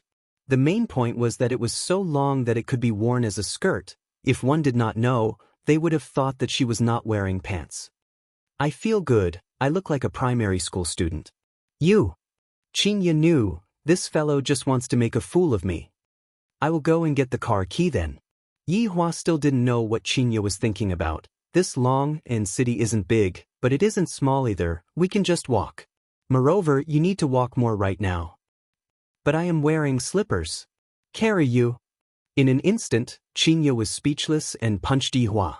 However, this action was just like a girlfriend acting coquettishly. and it was seen by all the employees on the first floor. I can't help but admire the boss. At the start, this beauty was cold, but in just a few days, she broke the ice and even punched your chest with her small fists. Chinya was startled and immediately changed her mode. I cannot let my persona collapse. Yihua shook his head. This woman likes to be like this. In actuality, her inner heart is very fragile, and she uses cold arrogance to disguise her inner weakness. When the two of them walked out of Leisure Bar, they just so happened to see Wei Chang and Tang Wei walking over while holding hands. This stunned Wei Chang, while Chinya was sizing them up curiously. Boss! Wei Chang and Tang Wei shouted out. Yi Hua slightly wrinkled his brows and asked, "You too?" "Boss, Lil Tang is my girlfriend now." Wei Chang was a little nervous. However, when he thought about Lai Gu, there are already 3 of them, and I am only one. Will Lai Gu stop me? Of course, Yi Hua wouldn't stop Wei Chang, he was just too curious. Wei Chang had been following me for a few hundred years, and I have never seen him get close to a woman before. Compared to women, Wei Chang prefers to eat women. Today, when I saw Wei Chang today, my 3 views on the world, the 3 views. Yi Hua nodded his head, and not bad. Wei Chang heaved a sigh of relief. Thank you for your praise, boss. Thank you, boss. Tang Wei also thanked him. Although she did not understand why, she felt that this was the right thing to do. Go get busy. Yes. Chinya took a puzzled look at Yi Hua, then followed after Yi Hua. Upon seeing that Yi Hua's brows were tightly wrinkled, Chinya asked, "What's with that expression of yours? Are you unhappy that they are together?" "No, I'm just curious, that's all." Yi Hua said lightly. "What's there to be curious about? It's just that their age is a problem. I don't think it's a problem at all." Chinya was rather open-minded and didn't feel that there was anything wrong with this matter. Speaking of age, we are also a few hundred years apart. Yi Hua didn't discuss Wei Chang's matters with Chinya in depth, and while holding on to Chinya's tender and delicate hands, he asked, "Is it really that painful?" "Humph, what do you think?" Although Chinya was venting out her dissatisfaction, her heart felt sweet. "You will get used to it." "Yi Hua, if I continue to peel crayfish for you, I will change my surname to yours." Just now, she thought that Yi Hua had changed, but in the end he was still the same, causing her to explode from anger. Meanwhile, Yi Hua hugged onto his wife's waist and said faintly, "You said that I don't care about you? Did I say something wrong? Some care can't be seen, can't be touched, one has to use one's heart to feel it, it's just that you are unable to experience it." Yi Hua said lightly, "This stupid woman only looks at the surface, I really don't know how she managed to become a big company." "TSK, you are starting to talk nonsense again." Chinya was clearly lacking in confidence. Thinking back to the past few days, Yi Hua did care about me a little. In any case, compared to the past few days, Yi Hua was much better. Walking out of the alley and onto the main street, the two of them were destined to be the center of attention, especially the way Chinya was dressed. It was too girlish, and she was even wearing a pair of cute slippers. If she were to tie her hair into 2 ponytails, she would almost look like a loli. Chinya was very embarrassed. It was the first time that I dressed like this, and I looked like I was pretending to be young. Especially those men whose eyeballs were about to pop out, and there were even a few who knocked into electricity poles. Where does that person live? Chinya had unknowingly held on to Yi Hua's hand. I don't know. I don't know. Yi Hua said gravely. It seems like she ran out of the house without knowing anything. I will make a call and ask. Chinya hurriedly said. One touch, and it's over. Yi Hua looked at the bashful Chinya and asked, Did you forget to bring your phone as well? Who asked you to pull me out of the house? Chinya said coldly as she pinched onto Yi Hua's arm. You sure are quick to shift the blame. In any case, it is all your fault. Forget it, just treat it as taking a stroll outside. Don't think about going to mourn. Chinya let out a deep sigh. Right now, I can only do this. No, this fellow definitely brought his phone with him. Lend me your phone for a while. Do you remember the phone number? Yi Hua asked back. You only know how to show off.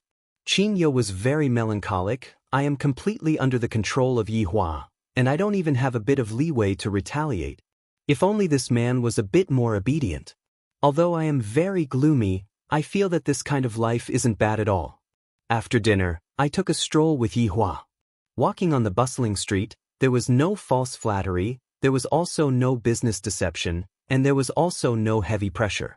It was as if all the pressure was shouldered by the man beside her, but he didn't seem to have done anything. Meanwhile, Jiao Yi was also very vexed today. Such a thing actually happened in Long City. Although it has nothing to do with me, there are still some people who pointed the spearhead at me. I am truly very vexed. Right now, I still have to go and give those rich merchants an explanation. What is there to say about this? If you want to find someone, then go and find Bai family. And that Bai Qi ran away the moment something happened, he is simply shameless. Jiao Yi, who was sitting in the Rolls-Royce Phantom, looked at the pedestrians on the street. Those two that I met at the banquet yesterday, I probably won't meet them today, right? Please don't appear. The moment you two appear, I will be embarrassed.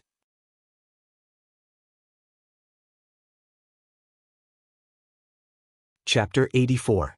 Damn it. Why did I have to pass by this road just now? Oh my God. I should just get off the car and ask. Yi Hua and Qingye didn't pay attention to the cars on the road at all and were only taking a silent stroll. If not for the two of them holding hands, just by looking at their expressions, one would have thought that they were strangers. A Rolls-Royce Phantom suddenly stopped at the roadside. Jiao Yi quickly arrived in front of Yi Hua and Qingye and said with a smile, "Boss, lady boss, what a coincidence." Yi Hua really didn't like others disturbing his peace and quiet. "Are you following me?" "Boss, I don't have that kind of free time." "Yi Hua, it's just a coincidence." Qingye smiled lightly. "I got off the car out of goodwill and greeted you, yet your face turned black. You are not giving me face at all." Lady Boss sure is magnanimous. Jiao Yi had a good impression of Qingye. Not only is this woman beautiful, she also has a good heart. Qingye asked with a smile, "Where are you going, Director Gong?" "Lady Boss, don't call me Director Gong, just call me Xiao Jiao." Ah. Qingye was a bit stupefied. This was the first time I met such a humble person. Yi Hua said faintly, "Just call me when I ask you to." Jiao Yi laughed dryly, "Lady Boss, I was just about to go to Qinghe Garden. It's all because of that matter that happened at noon." "Murder?" Qingye asked. "Lady Boss knows about it too. Those relatives of mine are making a fuss right now. I have to go out and talk to them." "Just nice, I was just about to go out as well," Qingye said and poked Yi Hua's waist. Yi Hua really wanted to give this Jiao Yi a slap. "It's fine if you just drove by. Why did you have to get off the car? Are you bored? Can't you see that I am taking a stroll with my wife after dinner?" "Boss, lady boss, please get on the car." Jiao Yi exclaimed that he was very lucky. If the boss went out, things would be much simpler. Just that, will the boss go out? This is a problem. This isn't right. As long as the lady boss goes out, doesn't that mean that the boss also has to go out? Yi Hua helplessly let Qingye lead him away. To be honest, Yi Hua really wasn't willing to go. I might as well stay at home and play games with my sister-in-law. Qinghe Garden was a cemetery in Long City. The people who were able to live in this cemetery were mostly the elders of rich people. The price of the cemetery was about the same as buying a house, but the size of the cemetery was even smaller than buying a house. However, today's Clear Harmony Garden seemed to be exceptionally gloomy, and there was even a bit of austere atmosphere in the atmosphere. Qingye looked at the black-clothed men who were standing on both sides of the hall. Their sleeves were tied with white silk scarves, and they looked as if they were prepared to fight. Qingye couldn't help but hold on to Yi Hua's hand tightly. The entire road leading to the park was filled with men in black. The cars that entered were stopped without permission. Of course, they didn't dare to stop Lord Jiao's car. Basically, it was the reporters. When the reporters saw Lord Jiao's car, they were all excited. Driving all the way up the mountain, the parking lot was filled with all kinds of luxurious cars. The entire garden was divided into 5 areas, and they were even marked. Shen Clan, Jia Clan, Yu Clan, Han Clan, Li Clan.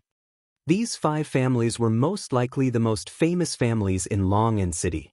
Of course, there was also Qing family. Unfortunately, in just one afternoon, all the juniors had been killed. Although the murderer had been caught, this was not enough to vent their anger. It was also impossible to let this matter go just like that. As the owner of the clubhouse, Bai family had yet to say anything. When those big shots in front of the morning hall saw that Lord Jio's car had arrived, they quickly walked over. Lord Jio really wanted to cry. If this couple wasn't here, how dignified would I be? With them here, I am just like a small follower. Lord Jio, who was originally sitting at the back of the car, sat on the front passenger seat. After the car stopped, he got off the car first. When everyone saw Lord Jio getting off the front passenger seat, they were puzzled for a bit, but they didn't think much about it. Lord Jio, you have finally come. Lord Jio, you have to uphold justice for us. Lord Jio, that Bai family is bullying us too much. This northerner is already riding on our heads. Lord Jio, you have to be the judge. What's the rush? Can't you see that I still have to open the car door? Under everyone's astonishment, Lord Jio personally opened the front passenger seat door. Seeing the woman who got off the car first, everyone was stunned. Although the woman was not dressed that well, it was unable to conceal the beauty that was in her bones. That long t-shirt added a different kind of allure to the woman. Those juniors were all dumbfounded. Why is this woman so beautiful? She is too perfect. Li Chinny was the family head of Li family. He had a very fat build. Who knows how many layers his chin had? Why does this woman look so familiar? Li Chinny felt that he had seen her somewhere before. Han Wei was the family head of Han family. He had a slightly fat build. I think so too. Yu family's family head, Yuxi's complexion was very bad. Why would Lord Jio open the door for a woman? Jia Gao Ao, who was wearing a pair of gold-rimmed spectacles, said, perhaps she is some big shot. And Shen Tao recognized Qingye with a single look, as if he had seen his savior. He knelt in front of Qingye. Xiao Qing, you have to uphold justice for me. I only have this one daughter. She is usually very obedient, but after not seeing her for a few hours, she has already sent off her daughter. Everyone was shocked. No wonder she looks familiar. She is actually Qin family's Qingye. How did she become so beautiful? In actuality, Shen Tao was the most miserable. He got his daughter when he was old, and he doted on her too much. She was the kind of person who was afraid of melting when she was in his mouth and afraid of breaking when she was in his hands. Brother, Miao Miao is so pitiful. Shen Shui, that damn fatty, knelt beside Shen Tao and cried very reluctantly. Brother only has this one child, and now that she has passed away, I might not be able to give birth to another child even if I want to. If that's the case, I can only take advantage of my son in the future. This is truly an accident. Qingye did not expect that Shen Tao would have such a big reaction. She wanted to help Shen Tao up, but Yihua just happened to come out from the car and stop Qingye. That's right, this is done on purpose. Kneeling down is their honor, ignoring them is your right. Everyone's gaze landed on Yihua, and discovered that the women of Qing family seemed to be taking this man as their master. This is too mystical, too sudden. Some people recognized Yihua. After all, they had attended the banquet last night and also heard about the gambling house last night. Truly crazy, gambling all of their family's wealth. I heard that in the end, Xiao family and Tang family left with a black face. Boss, Lady Boss, we have arrived. Lord Jio's heart was bleeding. In the future, if I see them, I will take a detour. The dignified Lord Jio actually called them Boss and Lady Boss. Just what is going on? Could it be that that man has a special identity? If not, why would Lord Ju be so respectful? Xiao Shen, the dead cannot come back to life. My condolences. Qingye said in a deep voice. For a man to cry so pitifully, it could be seen how much pain his heart was in. Yihua did not make any speech. As a man, what does crying count as? If it was my subordinate, I would have given him a slap. Xiao Qing, Lord Jio, my daughter died in vain, but the murderer that was caught is an idiot. It must be the doing of the Rank 1 club. Shen Tao hammered the cement floor, feeling that everything that happened today was done by family from behind.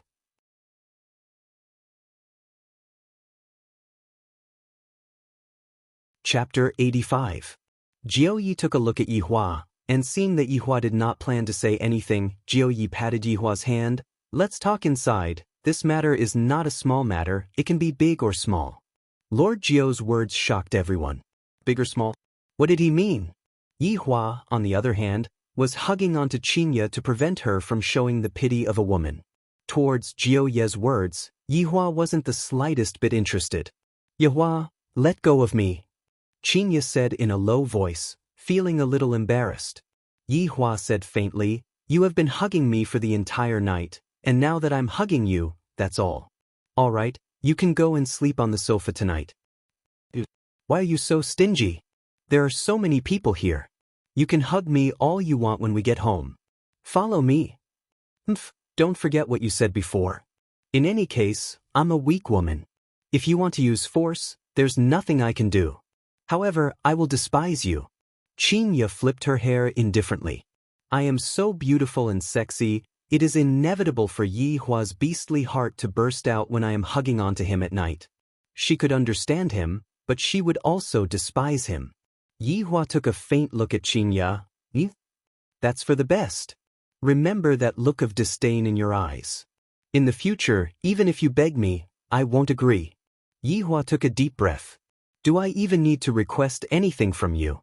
Seeing that Yi Hua was angered to the point that he was taking a deep breath, Qinya did not continue on. Right now, she had learned to not go overboard. Raising her small hand, Qinya smacked towards Yi Hua's butt. Yi Hua looked at Qinya in disbelief, and after a while, he said gravely, Qinya, I will teach you a lesson tonight.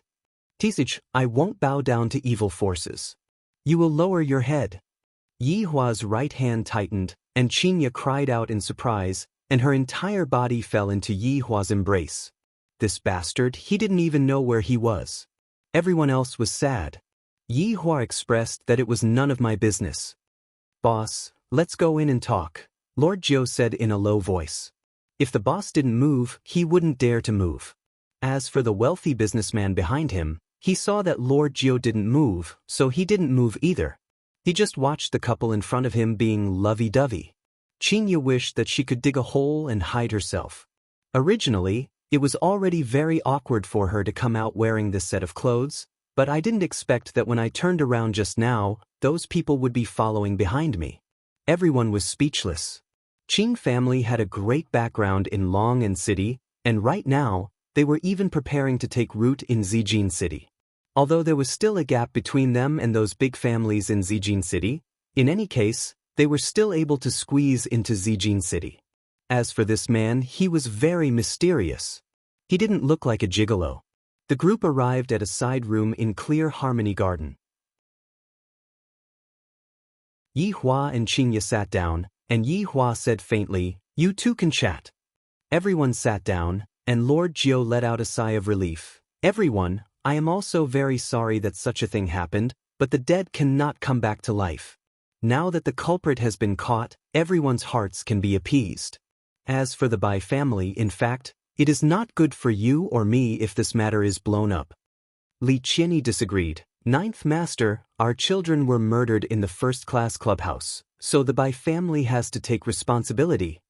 That's right, Director Li is right. Jia Gao Ao agreed. Lord Jiu, it can't be that you're afraid of the Bai family and that's why you're siding with them, right?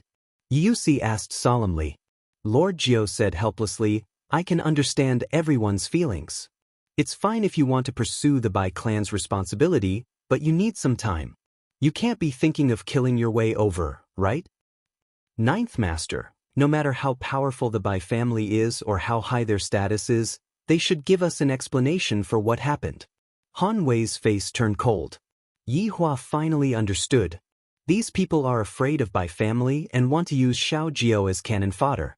However, how could these little rich merchants have the guts to challenge the Bai family? Although they were standing on the side of reason, it was still unusual. That was how humans were.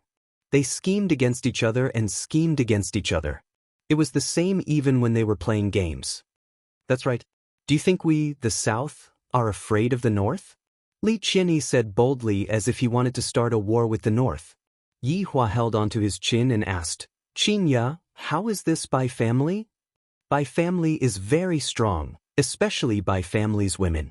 The woman that Wang Debao married yesterday is a woman from Bai family. Qinya said in a low voice. How many wives does Wang Debao have? Yi Hua asked. Why do you care about that? How many? Chinya said coldly, Wang Debao is very single-minded, he only has one wife. This Wang Debao is indeed a bit interesting. Yi Hua said faintly. Which of those who have a bit of strength doesn't have a bunch of wives and concubines? That Xiao Yi and that Tang Wushuang. Chinya mumbled, but he dotes on his wife a lot. You mean that I don't dote on you? Yi Hua asked back. Chinya put on a straight face. Have you ever doted on me before? Yi Hua could be seen leaning towards Chinya's ear and saying in a low voice, That night, I doted on you a lot. Scoundrel! Chinya couldn't help but shout out and raised her little fist. Unfortunately, her little fist was grabbed onto by Yi Hua. Everyone present looked towards Yi Hua and Chinya in unison. We are discussing about a big matter, and yet, you two are flirting with each other. This is truly infuriating. What are you looking at? Have you never seen a husband and wife quarrel before? Yi Hua said coldly. Everyone was speechless. You are obviously the one who disturbed us, and yet, you are the one who is complaining first. Yi Hua, don't be like this. Chinya said petulantly. After this fellow is done acting cool, I have to clean up after him. Chinya laughed lightly. Everyone, I'm sorry, my husband, Wu. Before Chinya could finish speaking, Yi Hua covered Chinya's mouth. Is there a need for me to explain? Jiao Yi blushed with shame. The boss is indeed awesome. I'm just like this. Yi Hua said faintly, then let go of his hand. Let's see how you are going to smooth things over. Chinya was very angry. Can't you speak properly? It is enough for you to use this kind of tone to talk to me, but to still act like this when going out, you are going to make enemies. Everyone was still unclear of Yi Hua's background, thus they decided to bide their time. After all, even Jiao Yi had to call him boss. Everyone, I am late. A man who was wearing a green gown could be seen walking over slowly, and behind him was a young man who was also wearing a green gown and carrying a long sword on his back. If Qin Yutong was here, she would definitely recognize this green gown man. He was that Dao defender who beat the dog until it vomited blood. Deacon Jian, you are finally here. Everyone hurriedly stood up and greeted.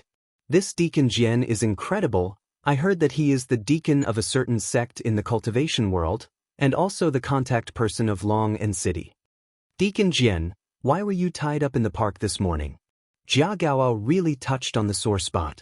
Jian Yuan's face sunk, then he laughed and said, Something went wrong when I was training yesterday, causing my power to be greatly damaged, and I also met with a ferocious beast. You are the dog abuser who was tied up on the tree this morning? Chinya asked curiously, but after asking she immediately regretted it. This is very rude. The air instantly froze, Jian Yuan's face turned white and red, and even the small cultivator who was following behind him felt embarrassed. Chinya, how can you speak like that? He is a cultivator. Yi Hua said calmly. Chinya was shocked. He is even a cultivator. Yi Hua laughed. Jian Yuan was about to bleed internally. Everyone was already scared out of their wits. Jiao Yi was convinced this husband and wife are really good at slandering people.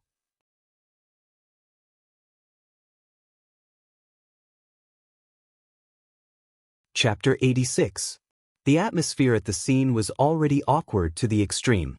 Chinya wished that she could bite Yi Hua to death. The words that I used just now had the intention of belittling him. I really didn't know that he was a cultivator.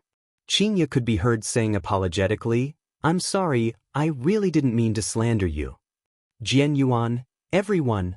Chinya opened her beautiful eyes wide, feeling that she had said the wrong thing again. Really, being pregnant makes one foolish for 3 years. I must have been infected by Yi Hua. He is going to take the blame for me? How could Jian Yuan be calculative with an ordinary person? There were rules in the cultivation world. One cannot harm an ordinary person. If not, one would definitely be punished. Young lady, it's fine. Jian Yuan didn't know how he was feeling right now. It might be the same as yesterday night, that kind of sullen, that kind of powerlessness. Yi Hua reminded, she is not a young lady anymore. Chinya rolled her eyes at Yi Hua. Is this fellow really going to anger me to death before he stops? Jian Yuan laughed dryly, then said to everyone, Everyone, please calm down. I have already reported the matter that happened at noon to the sect. I believe that everyone will be given a satisfactory answer. After all, our South is not that easy to bully. Deacon Jian Yuan is indeed wise. I admire you. Li Qinyi cupped his hands and said with a smile. Jia Gao Ao said heroically, Deacon Jian Yuan, let's not talk about anything else. I will donate 10 million to add food for your esteemed sect. Me too. Yu Si shouted out too. Me too. Shen Tao took a look at Qingya and shouted out too. Jian Yuan thanks everyone here. Forget about the money. I have a presumptuous request. Jian Yuan smiled with his hands behind his back. He had the demeanor of an expert, and his temperament became faintly discernible, not at all like a person who was being hung up. Han Wei said, Jian Yuan is too polite. If there is anything you need, just say it. As long as it is within my capabilities, I will definitely do my best. Actually, it's nothing much. I heard that everyone bought a mountain together and is preparing to develop it. My sect is also interested. The money will naturally be given to everyone, and also my sect's miraculous medicine. Hearing that, everyone's expression immediately stiffened for a moment, but they who were cunning also instantly came back to their senses.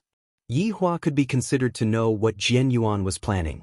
From the looks of it, the reason why these few people dared to be so arrogant was all because of that mountain, and this Jian Yuan was planning to get a share of the loot. Lord Jiu was also a little puzzled. Recently, they had indeed teamed up to develop a mountain. More accurately, it was a few mountain peaks. At that time, he didn't have high hopes for it because it was too remote. Now that Jian Yuan mentioned it, he immediately knew what they were thinking. No wonder they dared to be so arrogant. They had probably obtained some treasures, or they wanted to create a diversion and create chaos first. Only then would they be able to sit back and enjoy the benefits of others. Just that, how did Jian Yuan know about it? Also, what kind of treasure was inside that mountain? Thinking back to why Shao Yi wanted to invest in Long and City, could it be that it was also because of this mountain? Instantly, Lord Jiu's curiosity was piqued. Qingya stealthily sized up the two cultivators. In the past, I have only seen cultivators in movies or novels, but now that I am standing in front of real cultivators, why do I feel that they are so unreal? Even my view of the world has changed. Are they able to step on the small swords on their back and fly? That was way too powerful. What are you thinking about? Yi Hua asked. Are they really cultivators? Qingya was still unable to believe the fact before her eyes. Yi Hua said faintly, Actually, I am also a cultivator. Qingya immediately rolled her eyes. Qingya, your ability to roll your eyes has improved a bit. Yi Hua, your ability to brag is getting better and better. Yi Hua laughed lightly. What if I am a cultivator? You are? Qingya, write my name backwards.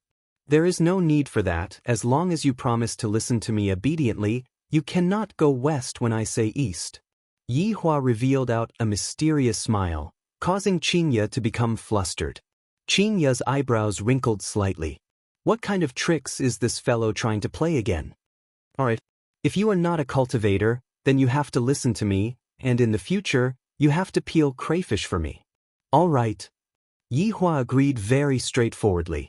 This woman actually dares to make such a bet with me. She is truly silly to the point of being adorable. Yi Hua could be seen taking out his phone and turning on the recording. In view of the fact that sometimes you always run your mouth off, I have to record it. You are the one who runs your mouth off. Qingya couldn't help but raise her voice, causing everyone that was sitting at the table to have a headache. Jian Yun laughed lightly. Madam, can you lower your voice a bit? We are currently discussing some matters. I'm sorry.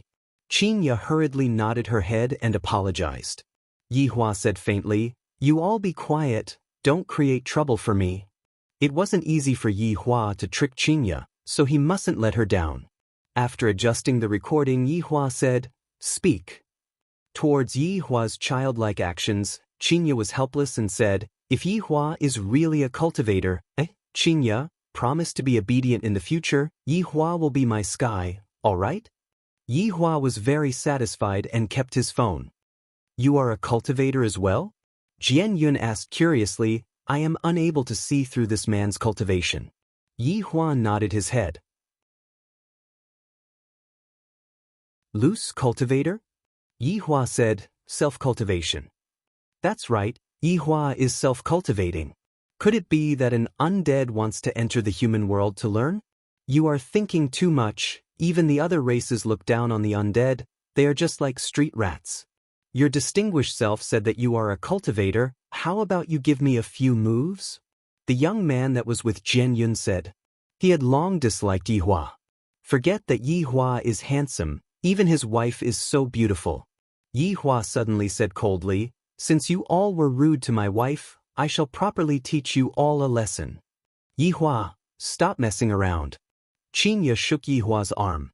It is one thing for you to act cool in front of your wife, after all we are all family, but now, you even went to act cool in front of others. Yihua patted onto the back of Qinya's hand. Qinya, remember what you said just now.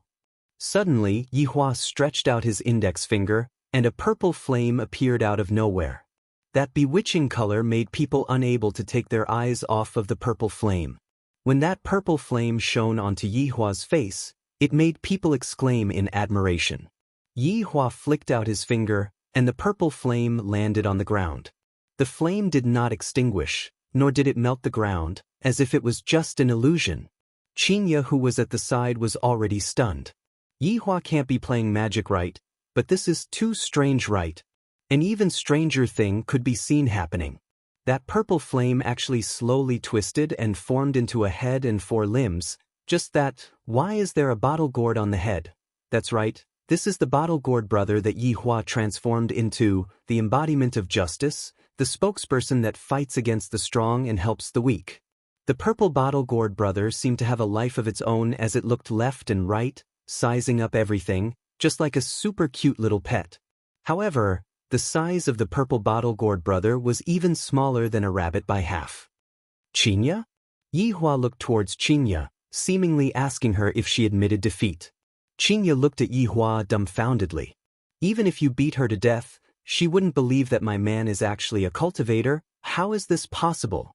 Thinking back to the things that happened these few days, so he wasn't acting cool, and what he said was all true.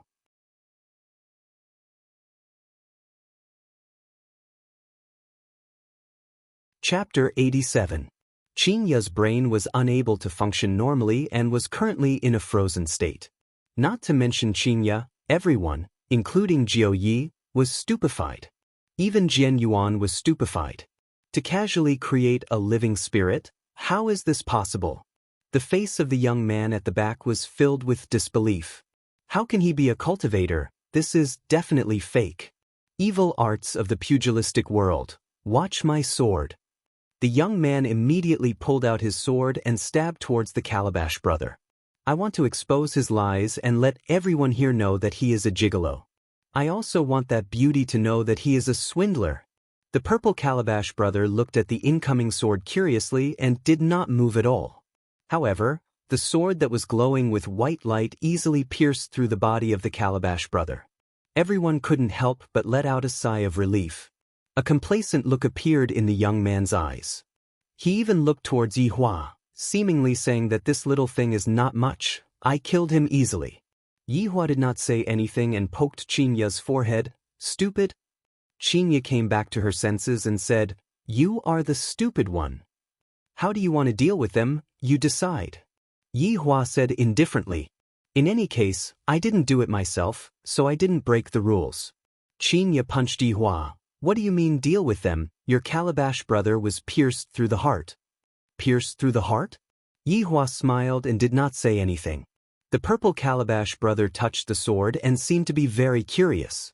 However, just this small action of his made everyone gasp in shock. He didn't die. The young man turned pale with fright and tried to pull the sword out with his right hand, but the Calabash brother grabbed onto the sword and seemed to be very unhappy. This is my toy. Back off. Jian Yuan shouted lightly. I can't pull it out. The young man was very helpless. Just what the hell is this Calabash brother? Suddenly, a purple light emitted out from the hand of the Calabash brother, and the sword was instantly wrapped up. The young man revealed a look of shock and immediately let go of the sword. The Calabash brother swung his hand, and the purple sword floated in the air, looking very dazzling. Qinya, Do you want them to live or die? Yi Hua asked Qingye, who was absent-minded.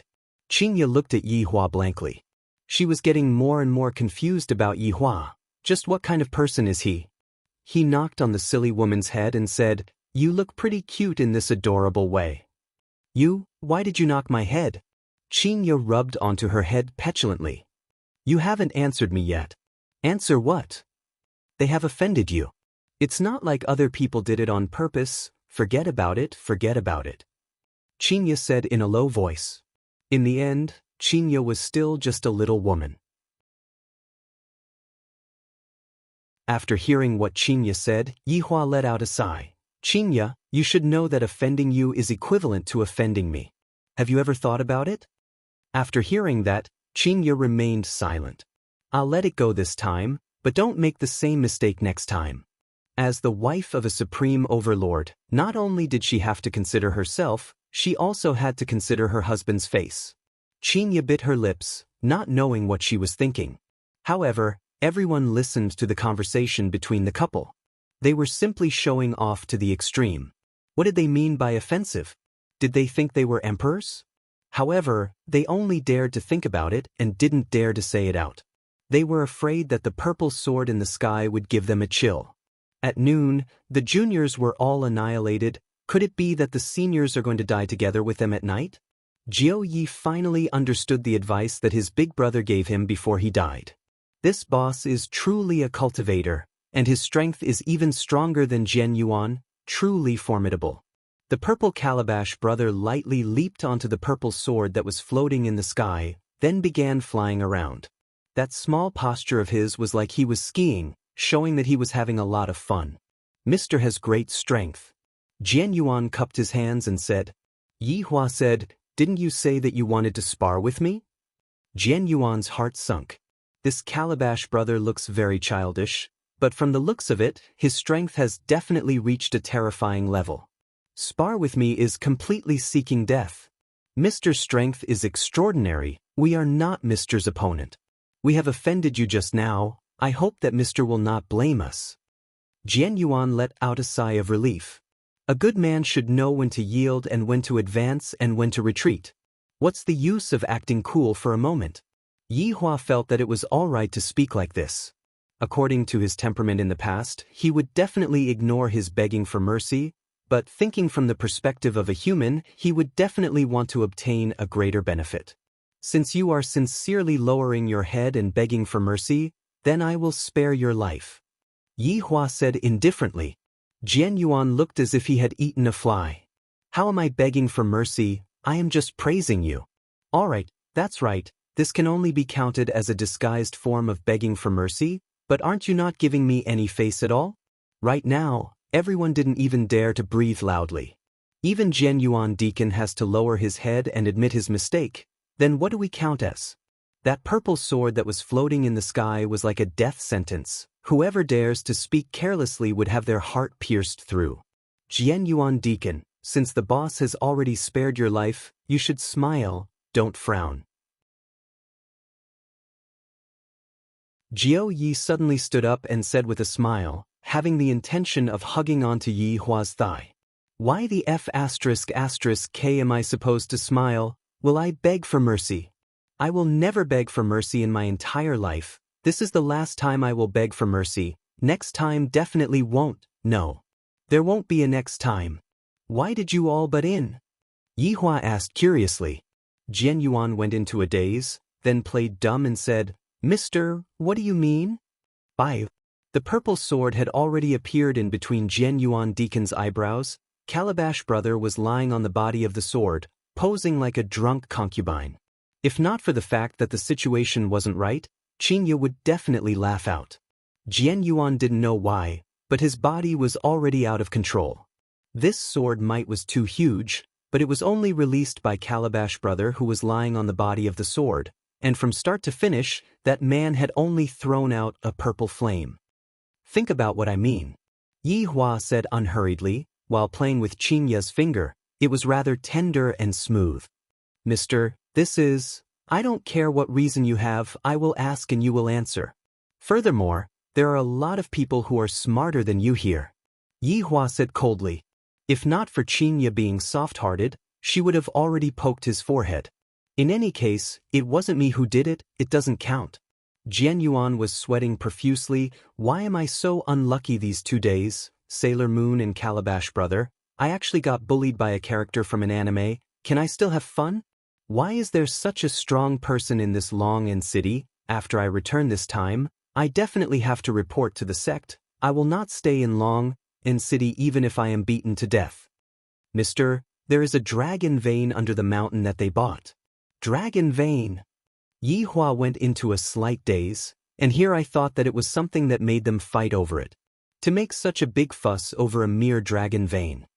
Under the dragon vein, there are a lot of treasures, pills, orbs, techniques, and so on. Jian Yuan had the heart to cry, and he took out everything. Yi Hua waved his hand, and Calabash Brother instantly dissipated. The purple sword also returned back to its original form and fell onto the ground. And those wealthy merchants' eyes were opened wide. There are orbs and techniques, no wonder our Yunfeng sect wants to butt in.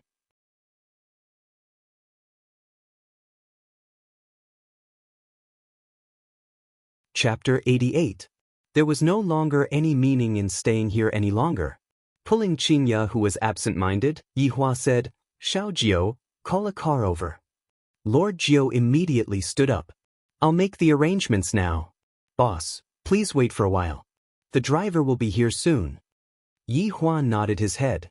This Wei Chang and Lai Gu's temperament is very weird. As long as someone is disrespectful to me, I will kill them without saying a word. Leaving this Xiao Jiao with me can also be used to deal with some trivial matters. If Jiao Yi were to know of Yi Hua's thoughts, he would definitely be in a dilemma. On one hand, he wants to hug Yi Hua's thigh, and on the other hand, he also wants to hug Yi Hua's thigh to save face. Very quickly, Jiao Ye's Rolls-Royce Phantom arrived, and the driver respectfully opened the door of the car. Yi Hua pulled Qinya, who was absent-minded, and walked out of the side hall. The things that they are talking about are too childish. I am not interested in knowing about it, and I don't want to know about it either. Right now, I am only curious about the thoughts of Qinya, this fool. After knowing my strength, you are already stupefied. Let's see if you are still going to be naughty in the future. Qinya was indeed stupefied. Never in a million years would I have thought that the man that I randomly found would be a cultivator. I really don't know if this is good luck or bad luck. Could it be that all cultivators have such a bad temper? Asking his woman to peel crayfish and buy pancakes at every turn? On the way back, the two of them didn't converse with each other at all. Yi Hua was a little impatient. Could it be that this stupid woman was scared silly? "Stop at the side," Yi Hua said coldly. The driver didn't dare to say anything else. He had to pull over even if he had to pay a fine. After pulling Qinya, who was still in a daze, Qinya walked to the riverside and gazed into the distance. There were quite a number of couples strolling along the riverside, and there were also many elderly people dancing in the square. The main reason was that the riverside was cool. From time to time, a cool breeze would blow, making one feel relaxed and happy. Yi Hua took out a stick of cigarette and lit it up, then leaned against the guardrail. Meanwhile, Qinya was standing at the side, and the breeze was blowing her beautiful hair, not knowing what she was thinking about. After finishing smoking a cigarette, Yi Hua was a bit irritated. Could it be that I have really become stupid? "Speak," Yi Hua said gravely. Qinya took a deep breath, then asked, "Yi Hua, do you know grafting?" "What do you mean?" Yi Hua slightly wrinkled his brows. "If I learn it, I can absorb your inner force." "Yi Hua, what's the point of learning that kind of inferior cultivation technique?" Yi Hua said in disdain. "This woman's hair is too long, but her experience is too short. Do you know 3 flower at one's prominence?" Yi Hua's frown deepened. "No, then do you know the 9 Sutra?" Yi Hua had the thought of smacking Qinya's butt. Not yet. Where's the Dark North Divine Art?" "You can't even do that. Buddha's palm headquarters, right?" Sigh, Yi Hua. Could it be that you have cultivated the Sunflower Manual? Yi Hua couldn't bear it anymore and hugged Qinya into his embrace. "Don't you know whether or not I have practiced the Sunflower Treasured Book?" Qinya let out a breath.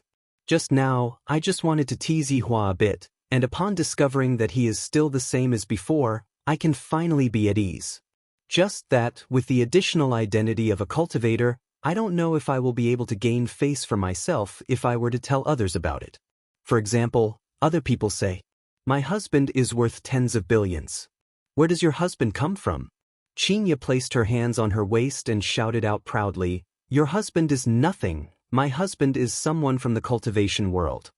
If Yihua knew what Chinya was thinking right now, he would definitely give Chinya a lecture.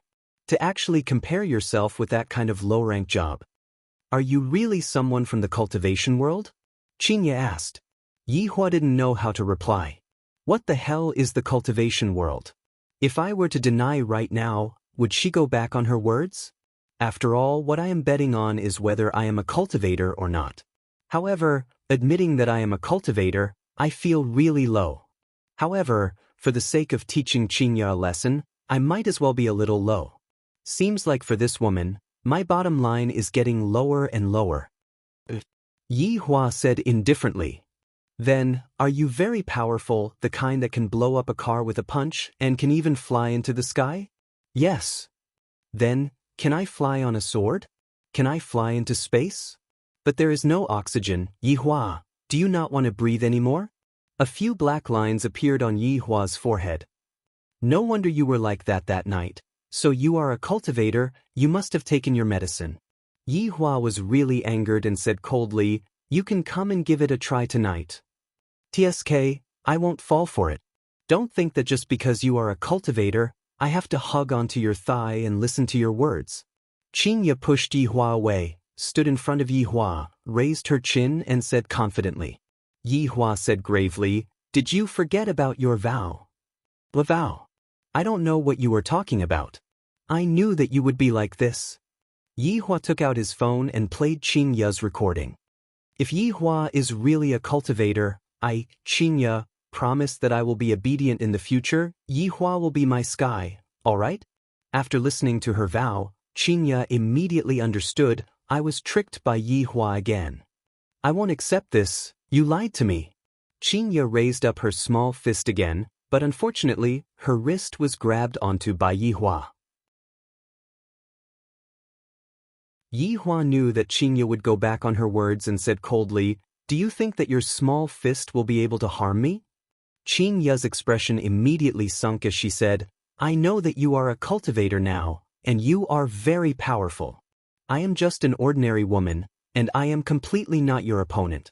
If you want to hit me, then go ahead and hit me. In any case, there is no one in this world who would feel sorry for me." After hearing what Chinya said, Yihua went into a daze. Why do I feel that I am the one in the wrong? If I wanted to hit you, I would have long slapped you into the sky. Look, your expression is that of anger. Go ahead and hit me. In any case, I don't have the strength to fight back. Chinya said faintly. Her resentment soared to the sky, and the people who were passing by were able to sense that heavy resentment. Even if they were separated by a screen, they would still be able to smell it. Yihua resisted the urge to smack Chinya's, "But, do you really think that I don't dare to hit you? You are a cultivator, you are the biggest, whatever you say goes." Chinya spread out her hands helplessly. "Don't compare me with cultivators." Yihua shouted out lightly. "Cultivators are nothing, just a fart is enough to crush us to death." Sigh, my husband is using his identity to oppress me. Sigh, Yihua suddenly felt that if he were to tell her a little bit of things, she would be able to soar into the sky. If I had known that this would happen, I would have kept it a secret. To actually say that I am using my identity to oppress me, you are clearly the one who lost the bet. Seeing that Yihua was not speaking, Chinya rubbed her ankle and said lightly, "I can't walk anymore." "Take a taxi by yourself," Yihua said petulantly, then lit up another stick of cigarette. Chinya snorted coldly, then made a flower-pinching finger gesture. "I don't know who was the one who said that as long as my ankle hurts, you will have to carry me on your back. And you are even a cultivator, your mouth sure is full of nonsense." Cough, cough, cough. This was the first time that Yihua choked on his own cigarette.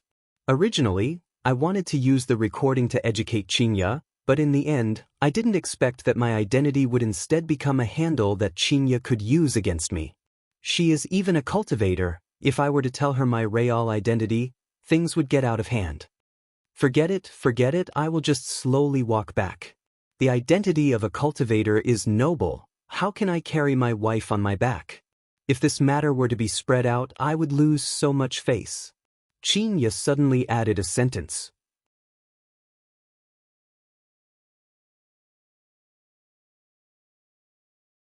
Chapter 89. Come up. After a while, Yihua suppressed the impulse in his heart and shouted out coldly. A trace of a smile appeared on the corner of Chinya's mouth, then she turned her head and said, Really? You won't throw me into the river, right? Come up. I don't want to say it a second time. Yihua really wanted to turn back time. This woman is truly much smarter than what I imagined her to be. Chinya immediately arrived behind Yihua and patted on Yihua's back. Squat down a bit. As the almighty supreme overlord, Yihua felt tired and helpless as he slowly bowed his body. This is the first woman that dares to be so arrogant towards me. Chinya suddenly jumped up and wrapped her spotlessly white arms around Yihua's neck. Meanwhile, Yihua began to walk forward, and the scene was rather comical. Because Yihua didn't hold onto Chinya's legs, right now, it was as if Yihua was carrying a corpse. Chinya, who was on Yihua's back, immediately shouted out, Yihua, if you don't want to carry me, just say it. What are you trying to do this time? This cannot be blamed on Yihua. After all, he had never turned his back on anyone before. Don't you know how to hold my legs? Do you want to drag me home? Yihua took a deep breath. You are the first woman who dares to shout at me. What's wrong? Did I hurt the dignity of the cultivators? Don't mention cultivators to me. Right now, Yihua hated cultivators to the core, and he really wanted to get rid of all of the cultivators. It was precisely because of the cultivators that he was teased by this woman. Chinya pouted and did not provoke Yihua anymore, because she discovered that Yihua was currently walking towards the riverside. Unknowingly, Chinya walked to the street, and Chinya became the object of envy of all women. Look at the others. They all know how to carry their girlfriends. Why don't you carry me? Then why don't you look at other people's girlfriends' bodies? As long as I carry you, you have to give me mouth-to-mouth resuscitation. You're so annoying. You want to take advantage of me again. The skinny man was already in despair. Was I talking about taking advantage of her? I'm talking about how fat you are. Oh my God, this is so hopeless.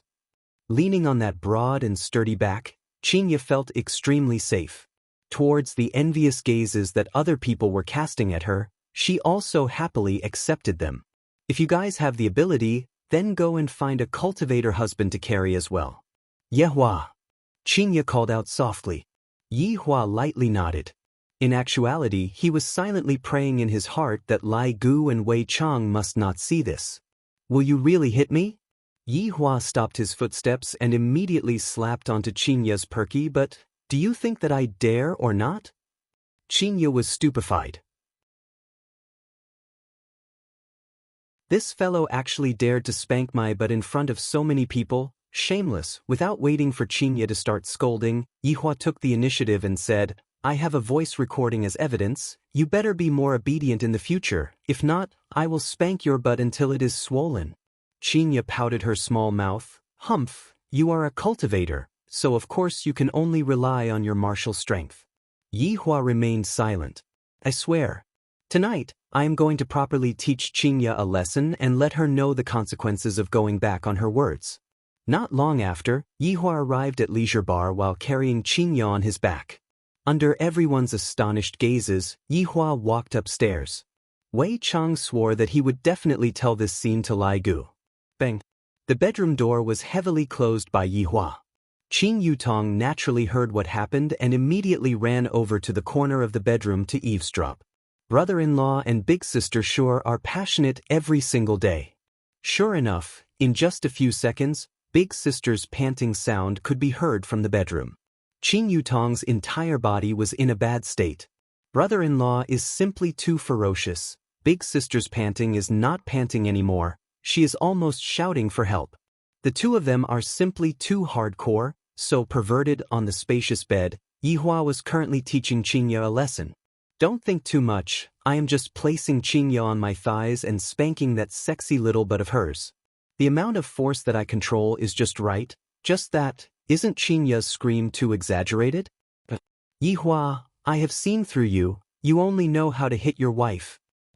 Let me tell you, Yihua, if I am stronger than you, I will use the same posture to spank you. You bastard, are you addicted to spank me? I am a pregnant woman. You can't spank me like this. Suddenly, Yihua recalled that Qingya was still pregnant with his blood, and immediately stopped. Come on. Why did you stop? Cultivator. Qingya shouted out coldly. Yihua let out a sigh, then helped Qingya up and said seriously, Qingya, can you not make me worry a bit less? Qingya looked at Yihua in disbelief, then directly pushed Yihua onto the bed and said, Who are you saying is not making you worry? How am I not making you worry? You explain clearly to me. Yihua was a bit absent-minded as he stared at the face that was right in front of him and that charming red lips. Suddenly, he recalled that night, that soft feeling, and expressed that he still wanted to try. Sure enough, under Qingya's adorable expression, Yihua kissed onto Qingya's lips. Yihua thought to himself in his heart, it is still that kind of soft and a bit sweet. Bang! At this moment, the door was suddenly pushed open by Qing Yutong. Yihua and Qingya, who were on the bed, immediately looked at Qing Yutong, who suddenly appeared with cold eyes. I heard that the two of you didn't make a sound, and I thought that the two of you had perished together. I will leave now, the two of you can continue, don't bother about me, bye-bye. Qing Yutong immediately left. The gaze of brother-in-law and big sister is so scary. Yihua pushed Qingya away and said calmly, I am going to take a bath. In actuality, his heart was not calm at all. Oh! Qingya, who was angry just a moment ago, also cowered and sat cross-legged on the bed in a daze. The atmosphere between the two of them immediately became awkward. Even after Yihua came out from the bath, Qingya did not say anything and just rushed into the bath. After that, the two of them just lay on the bed, one on the other side, and neither of them spoke first. Is your phone turned off? Yihua asked lightly. He was unable to hold it in anymore. Qingya's tone was also not that cold. It is turned off. Just that, the two of them spoke one after another, and the atmosphere instantly quietened down. Roughly half an hour later, Qingya finally could not hold it in anymore and asked lightly, Are you asleep? If you want to come over, then come over. Yihua said faintly. This woman really wants to save face. Qingya snorted and lightly moved her body, then closed her eyes and hugged onto Yihua, as if by doing this, she would not find out. She was purely deceiving herself. Just that, Yihua's heartbeat is a bit fast today. Why is my heartbeat also following the rhythm? This fellow is indeed messing around with the rhythm. Yihua, you are a cultivator, and I am just an ordinary person, will you? Before Qingya finished speaking, Yihua interrupted and said solemnly, I won't. This was the tacit understanding that a husband and wife should have. There were some words that the other party did not need to finish speaking, and the other party would know. Yihua was just like this. Qingya's character was more or less clear. To put it simply, she was a hedgehog that did not have any sense of security. Before tonight, Qingya felt that the gap between her and Yihua was not that big. In any case, Yihua was also the boss of a bar, and both of them were bosses. However, now it had changed. Yihua was not only a boss, he was also a cultivator, and in the novels, he was able to ascend to immortality. The huge sense of loss made Qingya very melancholy, feeling that Yihua was suddenly very far away from her. Thus, she made Yihua look as angry as usual, and the facts proved that Yihua was still the same. However, she kept feeling that she would lose Yihua, perhaps on the day when the child was born. After all, the promise that she made on that day was still lingering in her mind.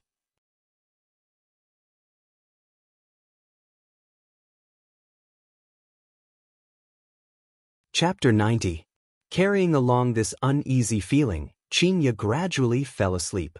Hugging onto Yihua while sleeping is very comfortable. If I suddenly lose him one day, I will probably suffer from insomnia. Right now, Yihua was also thinking blindly, but he wasn't as emotional as Qingya. Instead, he was thinking about how to get back my face. Could it be that I have to show off my manliness in front of her? I wonder if killing millions of people would be enough. If that's the case, she would willingly submit to me. This doesn't seem right, just what is wrong? This is so vexing. Just like that, the two gradually fell asleep with their own feelings until the sound of knocking on the door rang out in the morning, waking Yi Hua and Qingya up. Brother-in-law big sister, Qing Yutong stood outside the door and shouted. From her tone, one could tell that she was asking for someone. Yi Hua patted onto Qingya's shoulder. Go and open the door. Qingya grabbed onto her hair. What are you doing so early in the morning? What's the matter? Qingya opened the door and asked angrily. Qing Yutong could be seen to have already changed her clothes. Wearing a big round hat and sunglasses, she should be considered to be fully armed. Big sister, didn't you tell me to go to Gao Hai City today? It's so dangerous for me to go to the airport alone. Aren't you and brother-in-law going to send me off? Qing Yutong blinked her beautiful eyes, pulled onto Qingya's arm and said coquettishly. Qingya wrinkled her brows. You are already an adult. Do you still need to send me off? Can't you just drive directly to the airport? Big sister, you don't even care about your little sister. My heart hurts. Yi Hua was no longer sleepy. He got off the bed and said, let's just go and send her off, and eat breakfast on the way. The corner of Qing Yutong's mouth twitched. I feel like it's all thanks to breakfast. Since the man has already spoken, what else can Qingya say? She went to wash up. 15 minutes later, the two were ready. Qingya, on the other hand, was very happy right now, because there was no need for her to put on makeup. Her face was simply too stunning. Thinking back to the meat on that day, Qingya was very curious. Could it really be dragon meat? Yutong, drive. Qingya threw the car key to her little sister. Qing Yutong knew that it would be like this. The two of them were masters, especially brother-in-law. That expression of his was just like an emperor coming out of the palace. Sitting on the Audi A8, Qing Yutong successfully obtained the identity of the driver, while Qing Yutong and Qingya sat at the back. Qing Yutong, who was driving the car, silently thought to herself. Last night, they were clearly quarreling so much, and in the end, when I knocked open the door to take a look, I saw that they were actually lying on the bed and kissing. Yutong, for the next few days, properly cooperate with us, all right? Don't cause any trouble again. Qingya reminded. Qingya understood her younger sister's personality very well. Yutong was puzzled. Qing said, Yutong, I said. It doesn't matter if it's 1 or 2 days. You have to get it done. All right, in any case, you all just want to chase me away. When is my little nephew coming out? By then, we would have already run away from home. Yutong. Qing. Qingya was filled with melancholy. It was as if she had already seen her child running away from home along with her younger sister. Yi said, I, Qing. I, by day, I. Quiet down, what's there to quarrel about? Yi Hua said gravely. Quarreling every day, this is giving me a headache. The two goddess-like women pouted and quietened down. Half an hour later, Qing Yutong finally arrived at the airport. Aren't you two coming down to send me off? Yi Hua and Qingya directly ignored her, and Qingya even went up to the car and stepped on the accelerator, leaving behind Qing Yutong, who had an adorable look on her face. These two are simply angering me to death. They don't have a bit of sympathy. Let me tell you, I am going to run away from home for half a month. Seems to be a bit long. 1 week then.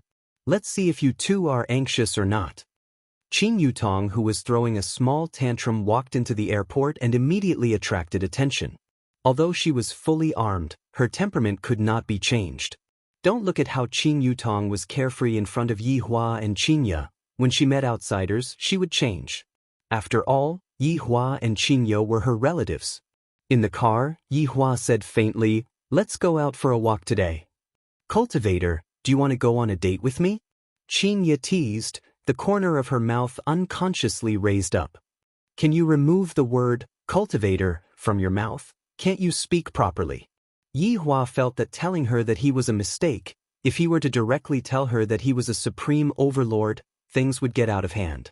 Qingya laughed tenderly. All right, Alright, I will remove it from your mouth, alright? After remaining silent for a while, Yihua asked, what do you think of my personality? Qinya was very puzzled. This fellow is not normal today. Do you still have a personality? Those who don't know would think that you are an emperor, your face is cold every day, and you even have problems with the most basic communication. Yihua, are you sick? Autism, you are also a cultivator, you have to hide your identity. Qinya. Yihua shouted out gravely, this woman can't even leave the word cultivator out of her mouth right now. To even say that I am sick, her guts are really getting bigger and bigger. Look, after saying a few sentences of yours, you are jumping up again. As a human, you have to learn to be calm. Don't think that just because you are a cultivator that you are superior to others. You have to learn to integrate with others. Cultivator again. Cultivator again. Yihua really regretted admitting that he was a cultivator right now. After taking in a few deep breaths, Yihua calmly asked, is there any way to solve it? Do I really have to solve it? Qinya found it hard to believe. Yihua couldn't be having a fever today, right? I am thinking too much. Yihua just felt that learning human nature was not something that one could learn on the surface. One had to put it into practice. However, talking to these low-grade creatures, I feel very uncomfortable. I wonder how Wei Chang did it. Yihua lightly grunted, feeling that he had lost a lot of face. I will bring you to a place. I guarantee that you will be able to get rid of those bad habits of yours. Qinya felt that today was really wonderful. Yihua is finally obedient. Bad habits. Yihua said gravely. This is the dignity of a supreme overlord, but when it comes to her mouth, it became a bad habit. Could it be that it is a good habit? Qinya snorted. Half an hour later, Qinya brought Yihua to a place that was overcrowded with people, the pedestrian street of Long and City.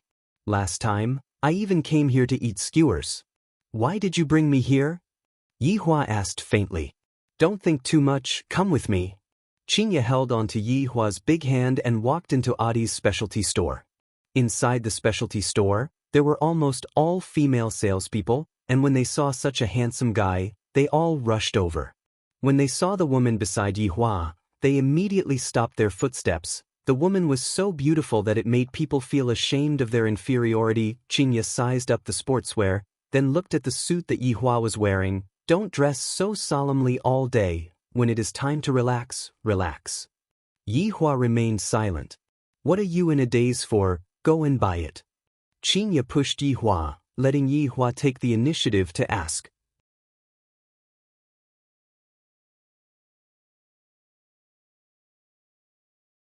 Chapter 91. Yihua's breathing became a bit hurried. Are these small fries even qualified to talk to me? However, I have to assimilate into the human race. Assimilate? If I am unable to control my emotions later on, Qinya will have to take the blame. Come over! Yihua shouted out gravely. The big sister was given a fright as she walked towards Yihua while trembling with fear, and her face was a bit pale. Qinya held onto her forehead. Can you be a bit more gentle? What are you being so fierce for? Fight. Shut up, Yihua said petulantly. Qinya snorted coldly, then walked to the side and ignored Yihua. Yihua rubbed his temples. Sooner or later, I will explode from anger because of Qinya. Qinya, come over. Qinya, who was pretending to choose clothes, snorted, but she still walked over. I'm sorry, my husband is sick. He has a language barrier. Just a moment ago, you even roared at me. See if I don't teach you a lesson. Don't think that you can bully me just because you are a cultivator. Oh, so it's like that. The big sister was relieved. She was scared to death. Right now, Yihua's mood was just like Jian Yun's mood yesterday, constipated. Beauty, does this set of clothes come with a couple's outfit? Qinya asked curiously. The waiter smiled and said, Miss, of course. Qinya poked the angry Yihua. What are you doing? Bargaining. Qinya shook her head. This husband of mine is just like a child, he doesn't know anything. Yihua's brows wrinkled deeply. Have I ever seen a supreme overlord haggling over the price when buying something? This wasn't bargaining, this was lowering the price. If word of this got out, where would his face go? We need to interact more with each other. Qinya said in a low voice. Yihua took a deep breath, then asked, "How much?" The lady was still very shy. She looked at the price and said, 489 yuan. Hearing that humans like to bargain with the lowest price, Yihua had an answer in his heart and said gravely, "Too expensive, 1 RMB. The big sister was instantly stupefied, and even Qinya was stupefied. This fellow isn't messing with me, right? However, looking at that incomparably serious face of his, he doesn't seem to be joking with me. Sir, although you are handsome, you can't bargain like this." The young lady wanted to cry. Even a handsome guy couldn't bully people like this. Qinya was hating iron for not becoming steel. How can it be returned like this? "Let me do it, you learn more from me." Qinya let out a sigh. To think that I, the madam, would still have to do it. Seems like Yihua has cultivated himself to the point that he became stupid. Qinya picked up her clothes and touched it, then frowned and said faintly, "For 89 is too expensive, how about this, for 188? What an auspicious number." This time, it was Yihua's turn to be a little stupefied. This is called bargaining? It seemed that this woman was even more ignorant than he was. She was still pretending to know. Even the waiter was laughing. The young lady felt that they were very strange. One was silly while the other was cute. They were a perfect match. Of course. Qinya raised her chin proudly and said towards Yihua, "Did you see that? This is called bargaining. It is truly a miracle that your company didn't go bankrupt." Yihua shook his head helplessly. "What do you know? You can't mix the two together, okay? Hurry up and bargain like me." "I can't do it." As expected, Yihua refused. "How can you be like this? Didn't you say you wanted to have a good conversation?" Yihua said faintly, "I have already had enough exchanges with you." Qinya went into a daze, then pulled onto Yihua's sleeves. "Where did you learn those sweet words from? They are quite alluring." Yihua took a look. "Communicating with you is already troublesome enough. I don't want to add more troubles." Qinya knew that it would be like this. This fellow just doesn't know how to say some sweet words. "Quickly go and change your clothes. It is so dark all day. Can't you be a bit more sunny?" Qinya shoved the clothes into Yihua's hands. "If I didn't appear, you can just be a single dog for your entire life, who would be able to endure your temper." Yihua did not refuse and walked into the changing room with the clothes. Qinya also chose a set of clothes and walked into the changing room to change. When the two walked out of the changing room, no matter if it was the staff of the store or the people who came to buy clothes, all of them were shocked. Yihua, who had changed into the sportswear, indeed looked a lot more sunny, less calm and more gentleness. Qinya was the same too. It was as if she had become the big sister next door. Simply too childish. This was the portrayal of Yihua's inner heart. Tisk tisidist, look how handsome he is. The only thing that Qinya felt fortunate about was that her husband was still pleasing to the eye, to the point that she wouldn't get tired of looking at him. It could be said to be a great fortune within misfortune. Yihua was very unnatural as he urged, "Quickly go. Go and pay the bill. I didn't bring any money with me." "Why didn't you even bring any money?" Yihua was speechless. She definitely did it on purpose. "You are my husband. When we are outside, I definitely need you to count the money. Of course, you are a cultivator. You can completely force me to do things." Yihua simply didn't have the slightest bit of temper. "The biggest mistake in this lifetime was yesterday night. I originally wanted to use my identity to shock Qinya, but in the end, it had the opposite effect." Seeing that Yihua obediently went to count the money, Qinya was still very happy. She went up and held onto the man who was throwing a small tantrum. Men, after all, have to be coaxed. If not, why would they be obedient? Although I am an ordinary person, and my husband is a cultivator, but so what? Yihua is still obedient. "I will take care of you when we return home tonight," Yihua said gravely. "If I don't beat you up for a day, you will start to climb up the beam and tear down the tiles." Qinya could be seen touching her abdomen. "Baby, Daddy is going to hit Mommy. What do you think I should do?" My God, Yihua is not only regretting yesterday night, he is also regretting that night. This woman is simply like a curse to me. The two returned to the pedestrian street. Qinya looked at Yihua, who was sullen and felt that it was very funny. She asked lightly, "Yihua, last night, you secretly kissed me, here it comes again. I already have 3 of my weaknesses in her hands, I simply want to die. If you are not happy, you can kiss me back." Yihua said gravely, "I, the Supreme Overlord, would also have such a day, I really didn't expect that." Qinya tiptoed and said sweetly, "As long as you admit that you are a swindler, I can let you do whatever you want." Just like that night, immediately, the anger within Yihua's body rose rapidly, causing Yihua to turn pale with fright. "I am actually being controlled by this woman? How is this possible? The words that I, Yihua, have said before are of enormous weight. Alright, let's see how long you can keep your words to yourself for." Qinya's breath was like an orchid. She had Yihua firmly in her grasp. Seeing that Yihua was angered to the point that he was speechless again, Qinya said sweetly, "How about we go and take a risk?" "What do you mean?" "Let's just sit on a random car and go wherever we go, how about it?" In actuality, Qinya had a small wish, and that was to go on a trip without any purpose. "Boring. Let's go, let's go." "Qinya, when did you learn Yutong's moves?" Yihua wrinkled his brows. Qinya's expression immediately changed as she shouted out coldly, "Are you going or not? Actually, it is also good to learn from Yutong."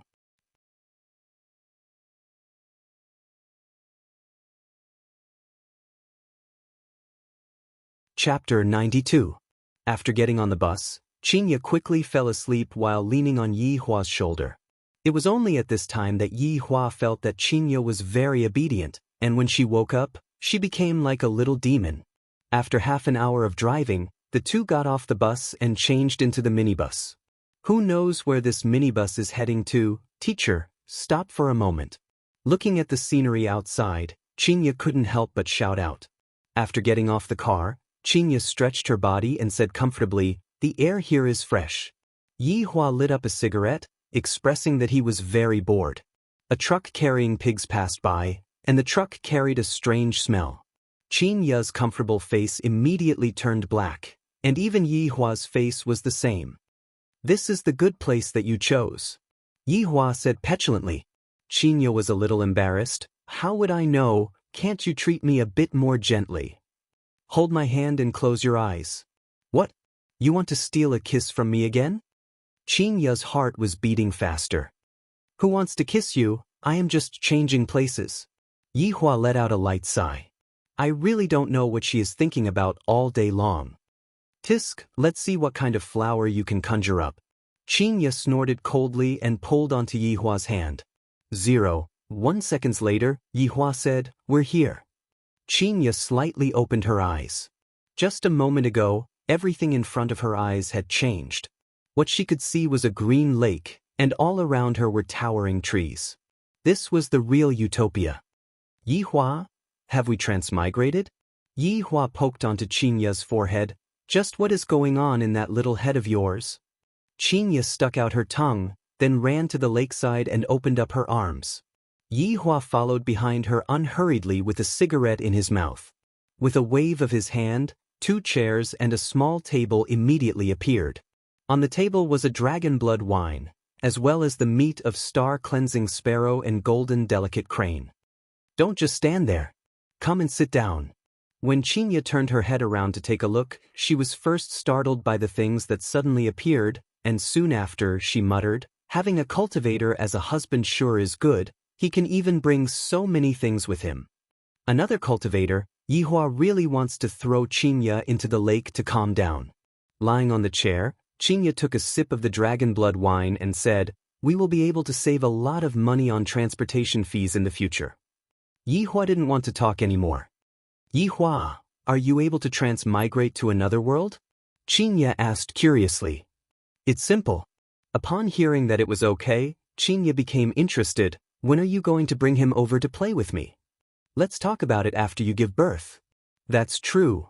Speaking of children, Qinya rubbed onto her flat stomach and asked curiously, "Yihua, will our children be like Superman when they are born?" Qinya, Don't compare children with those inferior races. Yi Hua said in displeasure. Qinya muttered, I'm just asking, why are you getting angry again? After eating a small mouthful of the star-cleansing sparrow's meat, Qinya seemed to have thought of something, and her mood instantly became gloomy. Yi Hua. How long can you two live? Qinya asked gravely. Yi Hua finally knew what Qinya was thinking about. This woman is actually worried about this. Thus, I decided to tease her a little. A very, very long time. Yi Hua said leisurely. Then when I get old, will you still be so young? Qinya's eyes turned red. When I think about how old I am, and how Yi Hua is still the same as before, I even have the heart to die. This silly woman, she is eating the star-cleansing sparrow's meat, and she is still worried about her appearance. Yi Hua said faintly, if nothing unexpected happens, it will be like this. But this time, Qinya was really sad, and tears of helplessness fell out from her eyes. If only Yi Hua was an ordinary person. Yi Hua didn't expect that Qinya's reaction would be so big. He was startled for a moment, then said slowly, of course, I also have a way. What way? Teach me. Hearing that there was a way, Qinya was like a person who was drowning, tightly grabbing onto that life-saving straw. For people like us, every part of our body is where the essence lies, so, Qinya went into a daze for a moment, then immediately jumped onto Yi Hua's body and punched onto his chest. Yi Hua. I didn't expect you to be so shameless and perverted. Yi Hua lightly hooked onto Qinya's chin and said with a light smile, such a beautiful face, how can I bear to let you grow old? You are teasing me again, Yi Hua, I hate you, what a silly woman. Yi Hua laughed out loud, then hugged onto Qinya's soft and delicate body. Hugging onto my body feels very comfortable. Ripples appeared on the surface of the clear lake, and a light breeze blew onto Qinya's soft and beautiful hair. Yi Hua caressed onto Qinya's beautiful hair. You, if only you didn't talk back to me. Qinya closed her eyes and said, you, if only you didn't act cool all the time. Yi Hua couldn't help but smack onto Qinya's butt. The one who acts cool all the time is you, right? Qinya opened her beautiful eyes and shouted out, you only know how to smack my butt? Your butt sure is bouncy, it feels good. Yi Hua. Right now, other than acting cool, you have also become a hooligan. Yi Hua hugged onto Qinya tightly. What's wrong with me acting like a hooligan towards my own wife? Qinya felt that this couldn't go on, so she said to Yi Hua, I want to learn martial arts. Why do you suddenly want to?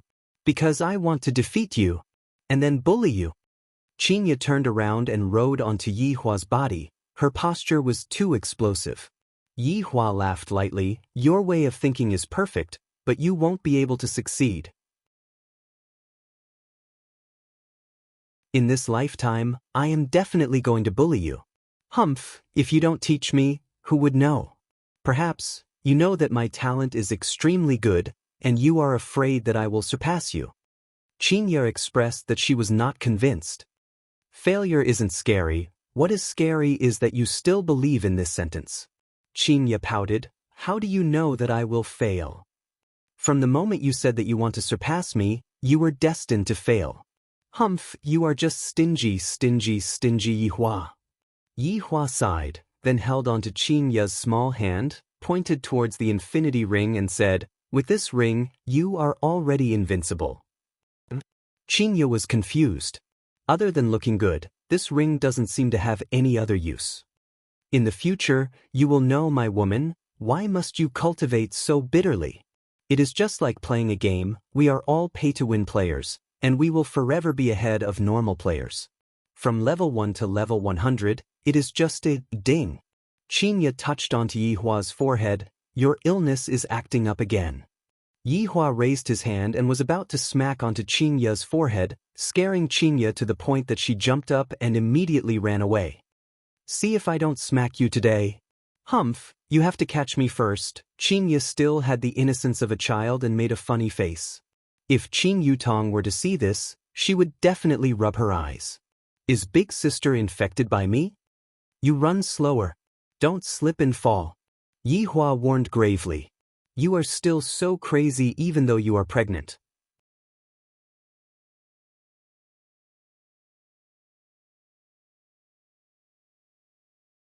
Chapter 93.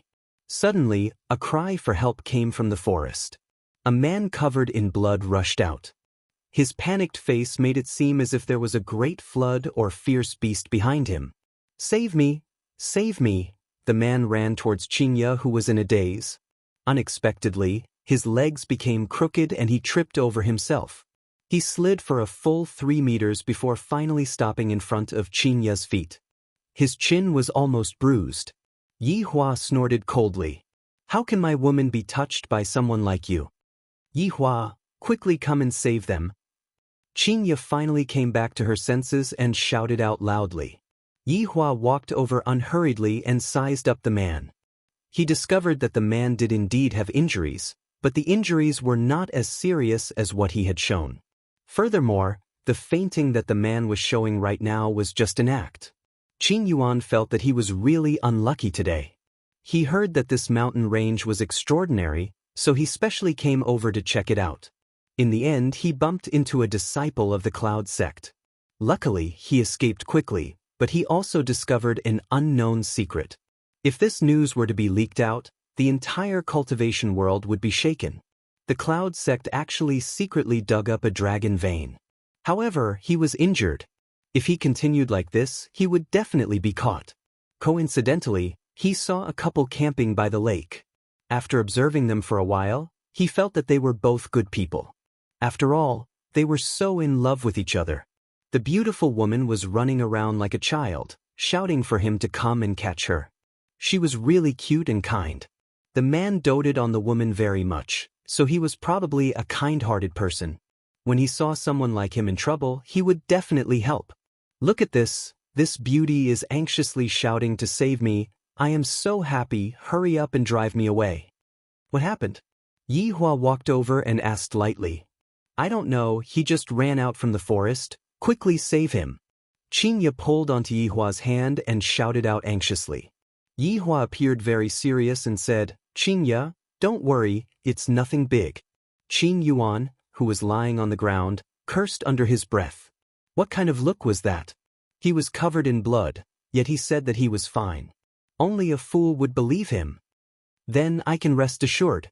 Chinya patted on her chest and let out a sigh of relief. Qin Yuan froze. "How could you believe such words?" "Don't believe a man's mouth, believe your own eyes." Chinya naturally believed in Yi Hua. After all, Yi Hua was a cultivator. Then, why isn't he waking up?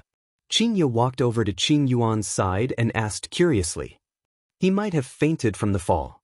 Just get some water to wake him up." "That's right, why didn't I think of that?" Chinya slapped onto her forehead. "I am truly becoming more and more stupid." Qin Yuan felt that he should wake up. There were wounds on his body, and he couldn't touch water. Just as Qin Yuan was thinking, a comfortable feeling spread across his face, and his body couldn't help but tremble. "Yi Hua, it's moving." "Moved? But why hasn't she woken up yet?" "Not enough water." "Oh." Qin Yuan was shocked. He couldn't do this, he was about to wake up. Cough, cough, cough. Qin Yuan coughed violently. Perhaps he wanted to make it look more realistic, so he used a little more force. Who knew that he would cough out blood? He couldn't stop coughing. Chinya was frightened by the bloody scene in front of her. "Yi Hua, is he going to die?" "He's fine. He's just coughing out blood. He'll be fine soon." Qin Yuan's heart crumbled. Who the F***ck would cough up blood like this?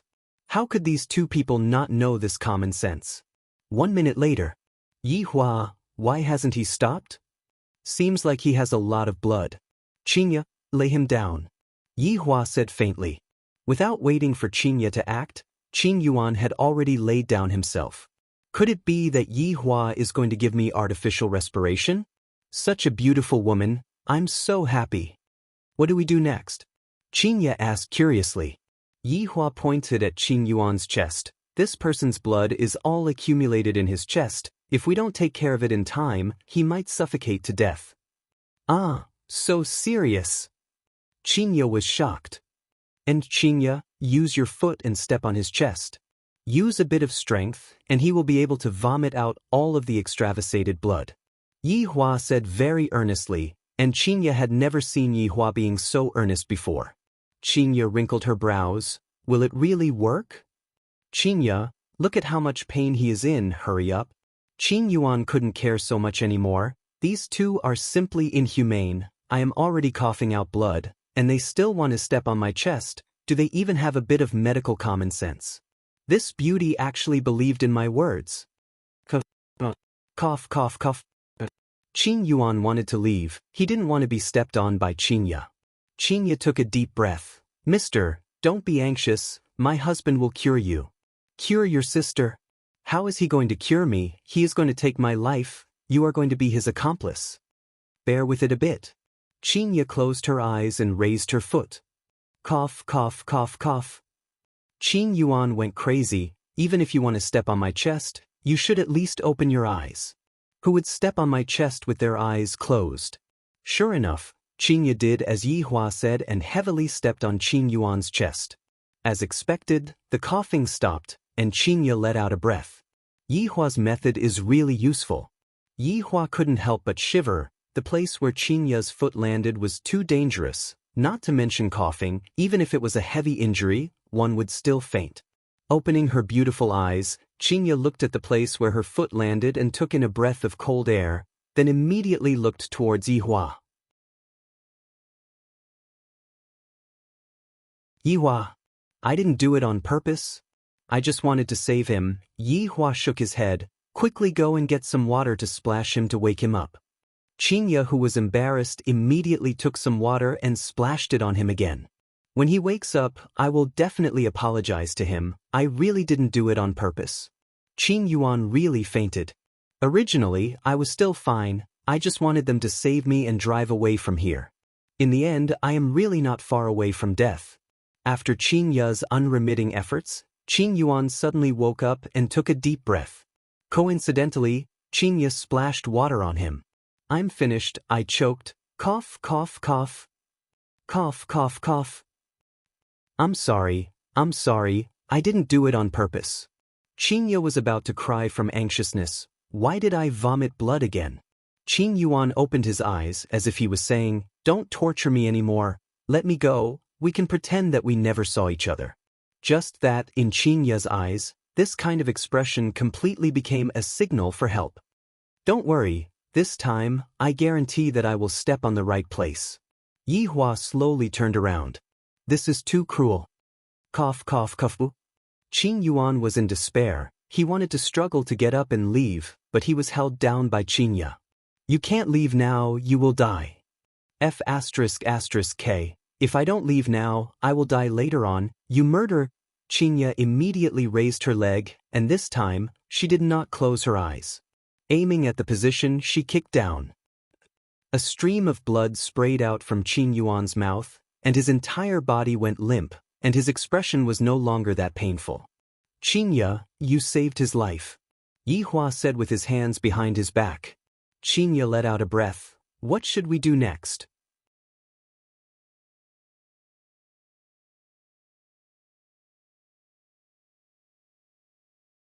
Chapter 94. At this moment, two men in green robes ran out of the forest and saw Qin Yuan lying on the ground. Qin Yuan, on the other hand, seemed to have seen a life-saving straw, and with strength that came from who knows where, Qin Yuan crawled forward with all his might. Save me, quickly bring me away. The two disciples of the Cloud sect were dumbfounded. Just a moment ago, this fellow was running with his life on the line. How did he become so withered in just a few minutes? It was as if he had masturbated dozens of tubes. Qin Ya said apologetically, just now, I was saving him and accidentally stepped on the wrong spot. This was the first time that Cloud sect's disciples heard that one has to step on someone to save someone, and they were a bit stupefied. But no matter what, they had found them. One of the men cupped his hands and said, thank you both. Farewell. Qin Ya also cupped her hands. About that, take care. Qin Yuan shed tears of remorse. He no longer believed in TikTok. Who said that a good-looking person would have a beautiful heart? If God gave him another chance, he would definitely not ask them for help, even if he had to die. Yi Hua, I really didn't do it on purpose. Qin Ya apologized. Yi Hua took out a tissue and wiped off the sweat on Qin Ye's forehead. All right, didn't you save her? But don't worry, this is a medical accident, it wasn't done on purpose. After hearing Yi Hua's explanation, Qin Ye felt relieved. That's right, this is only a medical accident. In actuality, this kind of treatment was indeed effective, and it wasn't because of Yi Hua's ill will. Yi Hua just wanted to punish this man. To actually dare to lie to me, it is already good enough that I didn't kill this man. Cloud sect's disciples were currently carrying Qin Yuan back to the sect, and one of the disciples cried out in surprise, "Senior brother, he is bleeding. Isn't bleeding normal?" But the location of the bleeding is not normal. Qin Yuan no longer felt anything. When he lowered his head to take a look, he immediately fainted. That woman is so terrifying. At the lakeside, Qin Ye seemed to have walked out from the shadows and was eating the star-cleansing sparrow meat that other people yearned for even in their dreams. "Yehua, is this really dragon meat? It will be fine if you just eat it, it is good for your skin." Yi Hua lit up a cigarette and looked at the sky, which was gradually becoming dark. "Yi Hua, why do you treat me well sometimes?" Qin Ye asked curiously. Yi Hua turned his head around and took a look at Qin Ye, as if he was saying, "You idiot, how did you even think of such a question? If I don't treat you well, who should I treat well? No matter what, I am still the child's mother." Suddenly, Qin Ye felt that other than being beautiful and rich, she didn't have anything else. Sigh. This is so depressing. Looking at Yi Hua's high and mighty appearance, Qin Ye was in a bad mood and decided to just ignore Yi Hua and rest on the chair. What Yi Hua was currently thinking about was another matter. Tomorrow is the last day of the 3 days deadline.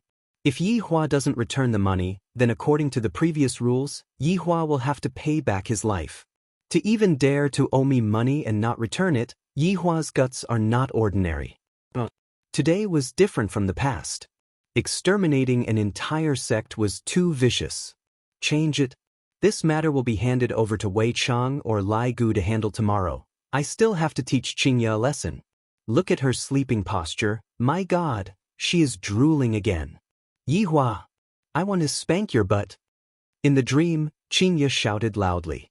Yi Hua shook his head, then carried Qin Ye and disappeared from the spot in an instant. When he reappeared, he had already arrived at the bedroom. After placing Qin Ye onto the bed, Yi Hua covered her with a blanket. Coming to the office, Yi Hua said gravely, "Wei Chang, Lai Gu, come over."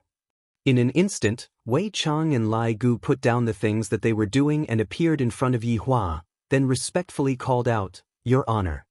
Looking at Lai Gu, Yi Hua asked, "Has your body adapted to it?" Lai Gu said happily, "It is all thanks to Your Honor that Subordinate was able to create a body for Subordinate. Subordinate was able to experience the joy of being a human. Actually, I still prefer you to transform into a dog." Yi Hua lit up a cigarette and said. Lai Gu expressed that he was very embarrassed, while the corner of Wei Chang's mouth arced up. "Wei Chang, Subordinate is here. What is the meaning between you and that waiter?" Yi Hua asked. Wei Chang didn't dare to be careless and said gravely, "Your Honor, Subordinate is currently experiencing the feelings of humans." Feelings? This caused Yi Hua to be a little puzzled. "What did you gain?" Yi Hua asked. Wei Chang bowed his body and said, "After spending these few days together, Subordinate discovered that the feelings of humans are very strange." Yi Hua became interested and asked, "How strange?" "When Xiao Tang is not around, Subordinate will feel a bit uneasy, but when Subordinate is together with Xiao Tang, Subordinate will be able to calm down, that's about it." Wei Chang was also very vexed. He thought that he was poisoned. Yi Hua wrinkled his brows. "Why is this symptom a bit similar to mine?" "Lai Gu, tell me about your feelings." Yi Hua asked.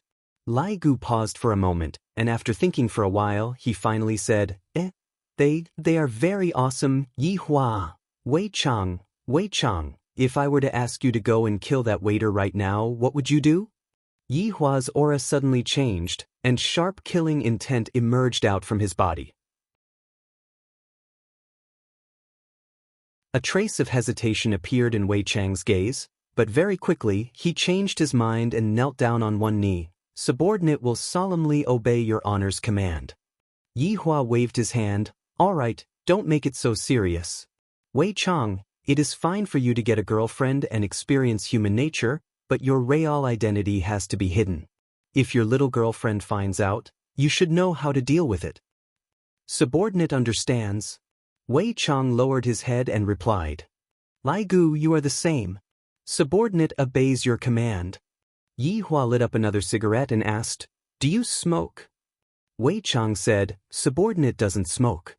Lai Gu, smoking is bad for the lungs. Wei Chang looked towards Lai Gu confusedly. You still have lungs? Is there any news about the other 5 sins? Yi Hua took a puff of the cigarette and exhaled out the smoke. Lai Gu changed his frivolous expression and said solemnly, Not at the moment. Your Honor, it has already been 5 years. The other 5 sins have not been found yet. I am afraid that something unexpected has happened. Wei Chang's tone was filled with killing intent. Towards traitors, there was no need to give any face, even if the traitor was a former comrade. Yi Hua let out a breath. Each of you 7 sins have your own unique points. If they were to join hands, the 2 of you would not be their match, but you are still able to fight them one-on-one. Wei Chang and Lai Gu remained silent. The other 5 sins were powerful. Not only were they powerful, their personalities were also twisted. How could Yi Hua and his 2 subordinates not have twisted personalities as well? It was just that after learning for 5 years, their personalities became slightly better. However, who knows what the other 5 sins are doing? Perhaps they are still maintaining their original character. Yi Hua extinguished the cigarette butt, and a trace of red light flashed past his pitch-black pupils. My 7 subordinates are just like my 7 children. If the other 5 sins were to really betray me, should I kill them or not? Furthermore, the strength of the other 5 sins is not to be underestimated. Let's put this problem aside first. We will deal with it in the future. Let's deal with that Shao family that owes money and doesn't return it first.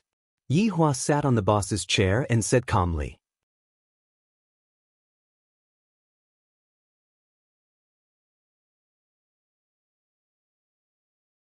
Chapter 95. Lai Gu let out a sigh of relief. This kind of small matter is what Wei Chang likes to do the most. It is still more comfortable for me to lie on the bed. Lai Gu, how do you think we should deal with this matter? Yi Hua asked. The latter paused and swallowed his saliva. His Honor is here to test me again. I cannot be careless. Your Honor, just a mere human dares to not pay back the money he owes. Of course, he has to pay back the money with his life. Kill them all. Lai Gu was still the same as before, killing all the people he meets. Wei Chang, how do you think we should deal with this matter? Wei Chang pursed his dry lips. According to the usual routine, I will definitely kill all the people I meet. I can give up the money, but I cannot lose my face. However, His Honor will definitely not follow the usual routine, just like that Long Outyin. Your Honor, those who owe money and don't pay back are the most evil. I suggest that we kill the person closest to them. Yi Hua was somewhat attracted by Wei Chang's suggestion. This is a bit interesting. Tell me about it. Subordinate thinks that what humans fear the most is losing their loved ones. In the past, when we were fighting all over the world, we also saw it, but we didn't understand it. However, after 5 years of understanding, other than money, what humans care about is their family. Lai Gu took a look at Wei Chang. Where did this gluttonous freak find this fallacious reasoning from? Lai Gu, look at Wei Chang. When can you be as sensible as Wei Chang? Yi Hua was gratified. I finally made Wei Chang's IQ online. Subordinate is incompetent. I will definitely properly learn about human nature in the future. Lai Gu thought in his heart, learning about human nature on the bed. Yi Hua continued to ask, Wei Chang, who do you think Shao Yi cares about the most? Here comes another problem. Wei Chang thought to himself, if it's me, other than His Honor, it would be Shao Tang. That's right. It's a woman. Subordinate thinks that the person Shao Yi cares about the most is definitely his woman. Yi Hua felt that what Wei Chang said was reasonable. Nothing in life is more important than losing one's true love. Yi Hua went into a daze. What am I thinking about? True love? Wei Chang, you handle this matter as you see fit. Take the money, kill the person too. I will obey your Honor's command. Let's do it tomorrow night at 12 o'clock. If he returns the money, then forget it. Yi Hua added. Wei Chang and Lai Gu went into a daze, then knelt on the ground and shouted, "Congratulations, Your Honor." Joy. These two fellows had learned the human's flattery skills the most. Lai Gu sighed with emotion. His honor is clearly able to use his martial power, yet he just had to use his brain. As a subordinate, I am truly unable to catch up to him. What Lai Gu said is right. If it was in the past, his honor would have long since ordered us to kill him. But today, his honor actually said to spare his life.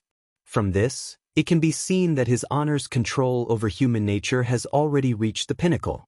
Subordinate is blushing with shame.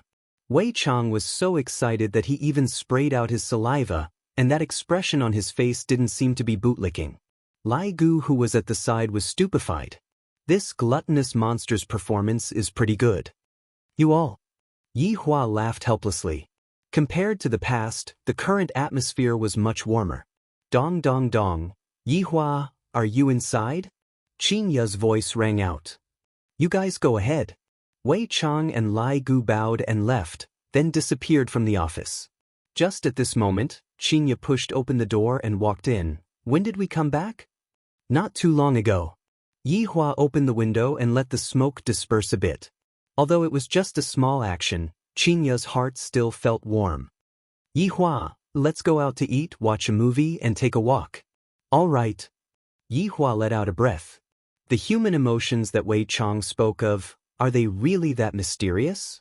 Could it be that I, the Supreme Overlord, already care about this woman? This is truly inconceivable. Emotions are the most mysterious thing in the human mind. Even a strong person like Yi Hua is about to fall into such a state. It is truly not easy. However, this kind of emotion was still continuously warming up. This was something that the two people didn't expect. Yi Hua admired Qin Ya's courage to be angry and speak out, and Qin Ya liked Yi Hua's concern. Although Qin Ya has a bad temper sometimes, overall, Qin Ya is still considered to be good. The morning sunlight was always so gentle. Without his sister-in-law at home, there seemed to be a bit less joy, but at the same time, it was also a lot quieter. Wake up, monster. Ing. To be honest, Yi Hua rather liked Qin Ya, who was acting coquettishly. Caressing onto Qin Ya's smooth long hair, Yi Hua thought to himself, these days are pretty good. It is a bit better than the lonely days I had in the past. Seeing that Qin Ya was lazing around on the bed and not getting up, Yi Hua could only take forceful measures and directly carried Qin Ya to the washroom. Qin Ya naturally didn't want to comply, and the sound of quarreling immediately rang out. Qin Ya, who lost the quarrel, pouted and went out to buy breakfast, while Yi Hua went to his sister-in-law's bedroom, turned on the computer, and prepared to play games. I still have to practice my skills. No matter what, I have to bring my wife and sister-in-law to eat chicken, and not listen to the two of them complain. And after Qin Ya came back, she saw that Yi Hua was secretly playing games, so of course, she had to join in. In the end, the two of them had to play as a pair, and both of their lunch and dinner were takeaway. Yi Hua had led my wife astray. Yi Hua, play one more round, I want to eat chicken. Qin Ya pulled onto Yi Hua's sleeve and begged pitifully. Yi Hua pointed towards the clock. Look at what time it is already 11:30 a.m., don't you want to sleep anymore? Please play one more round. You have been saying that you will play one more round since 10 a.m., you are already a person who is going to be a mother. Really, this is definitely the last round. After playing, let's go to sleep. Qin Ya opened her big watery eyes and even learned from her little sister to act cute, simply refreshing Yi Hua's understanding of her. This was also under the situation where Qin Yutong was not present. If she was present, Qin Ya would definitely have the appearance of a big sister. This way, she would appear to have a deterrent force, and in the end, Qin Ya was slowly accepting Yi Hua. Yi Hua let out a breath. One more round. Thank you, hubby. Kiss my face full of saliva. Say, this beauty here kissed you and you still dislike it. You can play by yourself.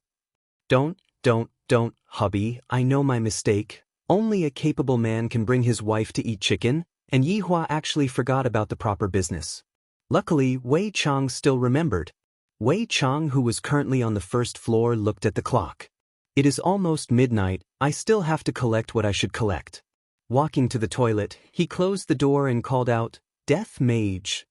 Within a villa in Long and City, Death Mage was currently drinking beer and watching the match between Germany and South Korea. Isn't it obvious that Germany is going to win? Death Mage decided to gamble one more time, betting on Germany to win. Just when the match had just started, he received a summon from his master. This was the hardest time to make a decision in one's life. Death Mage chose his master, but where did his scythe go? Finally, Death Mage found his scythe at a corner of the kitchen. Dust had already gathered on it. I have to wipe it. I can't let my master find out that I am slacking off. According to my master's orders, I am currently guarding that long outing.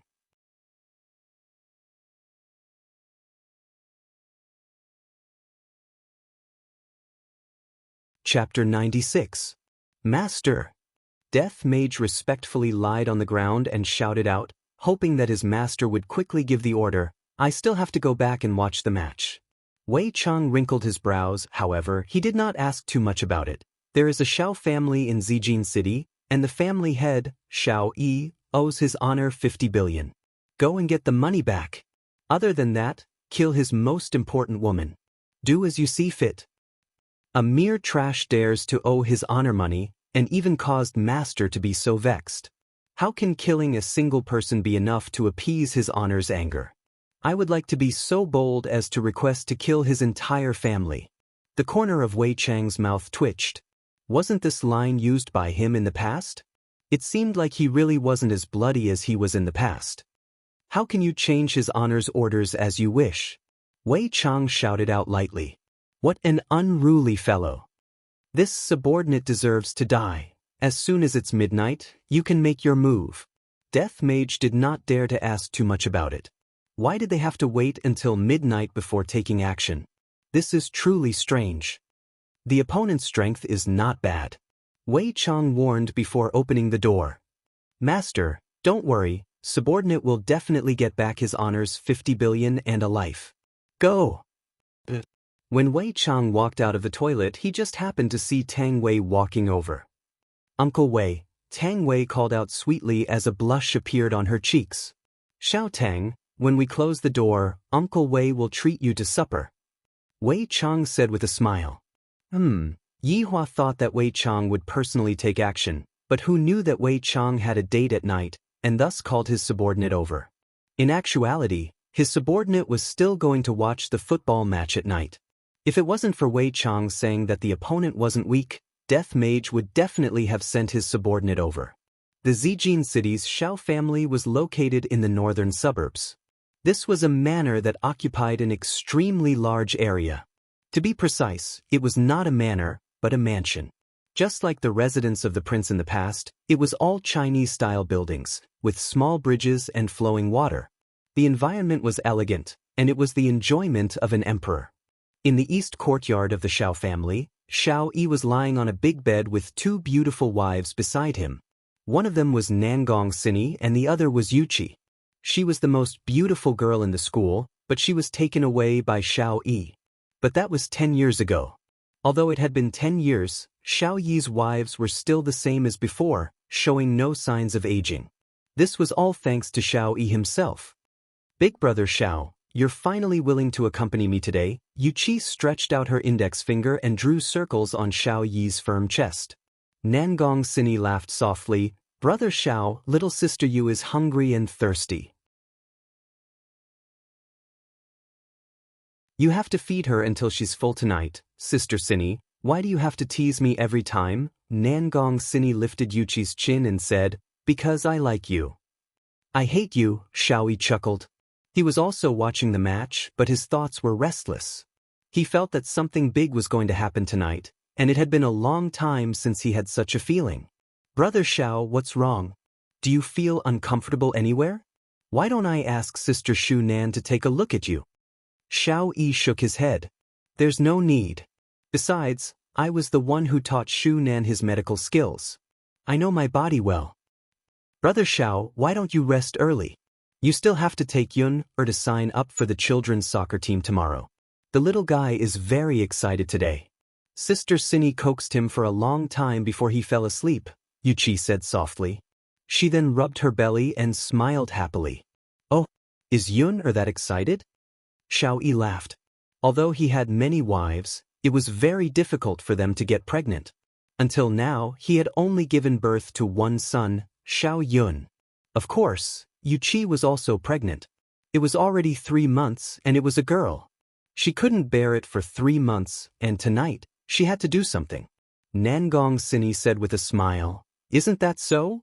Recently, the little guy has been saying that he wants to enter the national team and play in the World Cup to win glory for our country.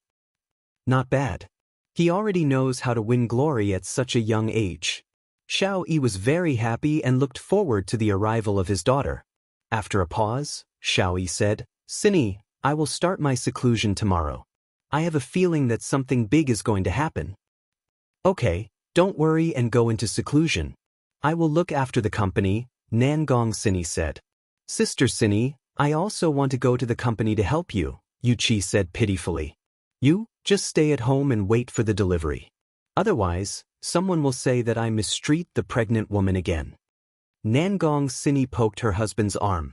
Hubby, let's go to sleep, it is already 11:50 p.m. Yuchi lightly bit onto her lips, expressing that she was feeling very uncomfortable. Xiao Yi laughed. Let's watch for another 10 minutes. If Germany doesn't score a goal, we will go to sleep and feed you properly. Annoying, Nangong Sini laughed helplessly. Today, you guys are the home team, I am here to cheer for you guys. Sini, don't even think about running away, give birth to another one for me. Xiao Yi said straightforwardly. Don't, the other sisters are going to be jealous of me to death. Ha! Xiao Yi's arrogant laughter immediately rang out in the room. This is the peak of life, hugging onto one's left and one's right, and it's still joyful and harmonious, TSKT. At this moment, outside of Xiao Residence's wall, Death Mage was leaning on the wall while hugging onto his sickle of deaths.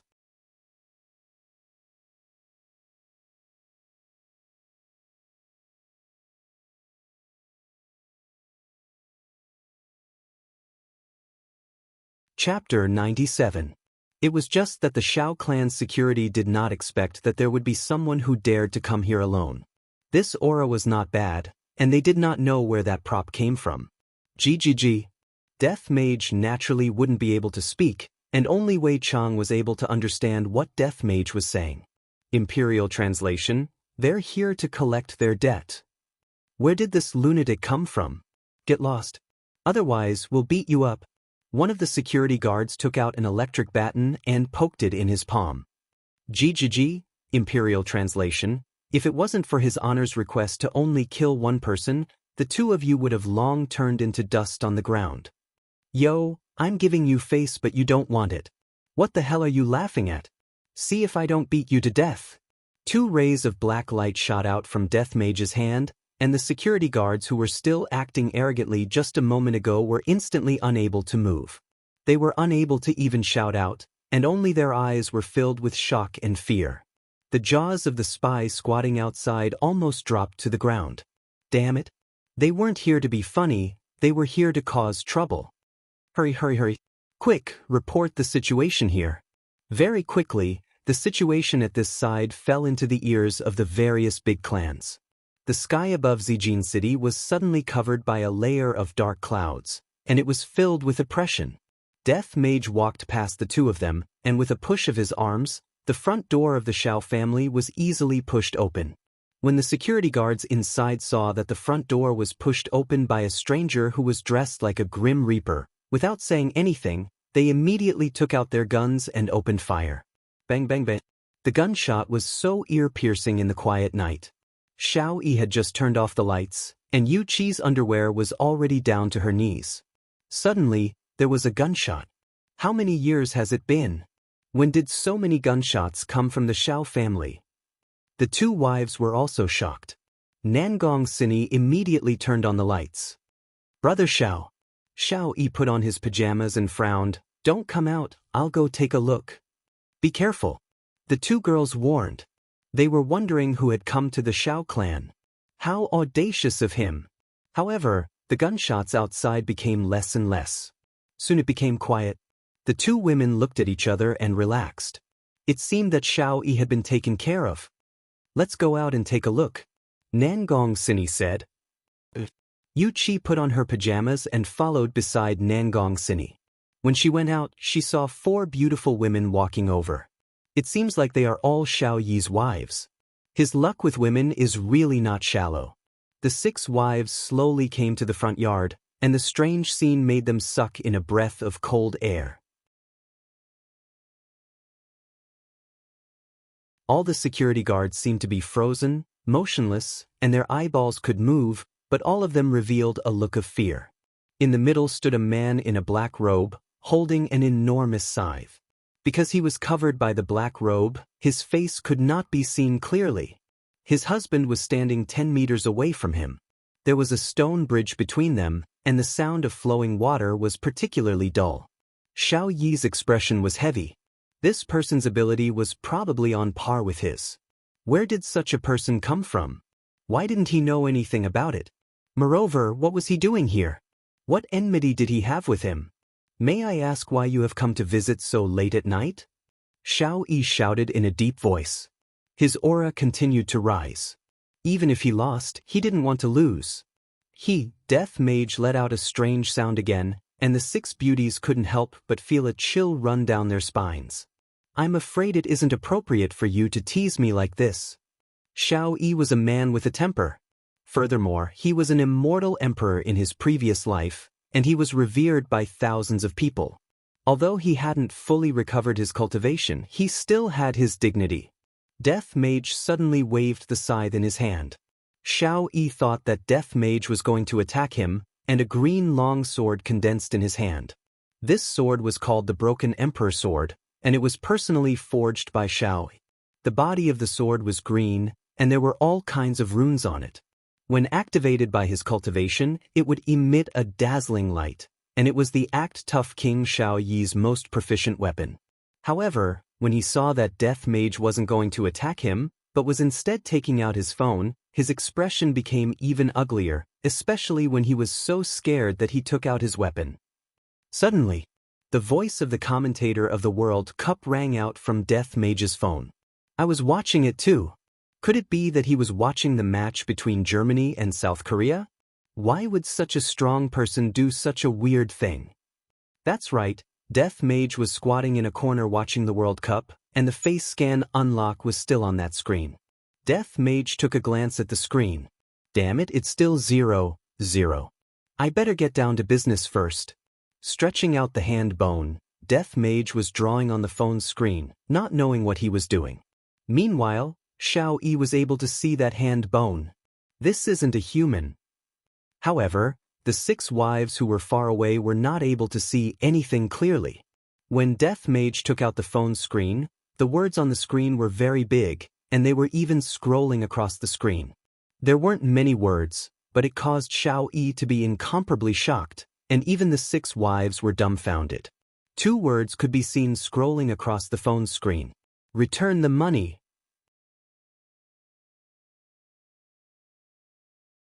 There were even 3 exclamation marks, indicating that Death Mage was very angry. Xiao Yi tightly held onto the Broken Emperor Sword in his hand. I am here to trample on the debt. When have I ever owed someone money? What a joke. Not right.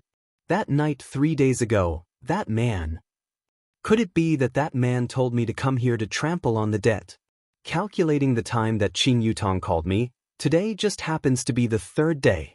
Just like that, it's already a match. 50 billion. What that prodigal earned was all cash, and where would I find 50 billion in cash? It is possible to gather the money, but if the capital chain is broken, the company will definitely be suppressed by others. This was also why I wanted to deny the 50 billion. If it was 5 billion, it would still be fine. Nangong Sini also thought so, but she didn't expect that the person who denied the money would come to trample on the debt, and this person even made her husband vigilant. Sisters, let's go in, don't disturb Brother Xiao. Nangong Sini said tenderly. Towards her husband, she trusted him a lot. It could be said that her husband had never been defeated before. The women had also seen such a scene before. Although they were worried, they didn't want to distract their husband. All of them returned to the backyard and waited for their husband's triumphant return. Xiao Yi's gaze was deep, and at the same time, the desire that he had been immersed in for a long time was ignited. Being unrivaled is lonely. It has been a long time since I was this excited. Right now, it is hard to find an opponent. It is either that the opponent has some misgivings, or the opponent doesn't dare to. In any case, there are all sorts of reasons. And this person in front of me, wrong. He is not a human. No matter what he came here for today. This battle must definitely be fought, and it must be won. If not, Xiao family will become a laughingstock in the entire north. This is something that is absolutely not allowed to happen.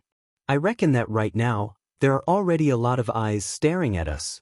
Xiao Yi took a deep breath. Let's fight at another place. Death Mage waved his left hand, indicating that he didn't mind. Such a disdainful action caused Xiao Yi to sneer. You don't even know who is standing in front of you. Do you think that I, the Emperor, will be afraid of you?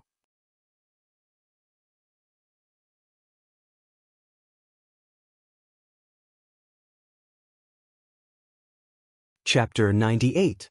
The two of them instantly disappeared from the Xiao mansion. When they appeared again, they were already in the mountains several kilometers away. This place was desolate and uninhabited, and it was extremely suitable for a fierce battle. Just like what Xiao Yi had expected, all of the leaders of the powerful families in Zijin City knew about what had happened to the Xiao family. At first, he thought that it was just a joke, but he didn't expect that the other party was actually serious. At the other side of the northern suburb of Zijin City, there was a manor that was very modernized. And under the surface of this modernized manor, various kinds of mechanisms were concealed, and all of them were personally designed by Tang Wushuang. That's right. This was Tang Wushuang's home. At this moment, Tang Wushuang had also received the news from his subordinate, and he seemed to be very surprised. There is really someone who dares to provoke Xiao clan. Was that man inflated? Or ignorance? Bam. Bang. I won. Tang Wushuang let out a heavy sigh. He had married over 10 wives, and only after he married them did he realize that all of them were gambling experts. Even his gold desert eagle was used as a gambling cushion. Standing up, Tang Wushuang placed his hands behind his back and let out a long sigh. Why are all the people with the surname Tang so miserable? Could it be that I am the reincarnation of Tang Bohu? Wushuang Quan Onrong walked over with a smile. Tang Wushuang was gratified. Finally, there was someone who was obedient. Enrong, Wushuang, I'm out of money. Give me a few million first. Tang Wushuang's entire body froze. Wushuang, I'm just joking. Tang Wushuang couldn't help but rub his wife's nose. Little mischievous, I'm afraid a few million is not enough. How about 10 million? Tang Wushuang requested for a close-up shot of the scene where Tang Wushuang spurted out blood. Alright, I won't joke around anymore. Did something happen on Brother Zhao's side? Quan Onrong pinched her husband's face and smiled. What a fool. Tang Wushuang smiled helplessly. There's news. If I didn't guess wrongly, they should be here to collect the debt. Wushuang, Brother Xiao is so powerful.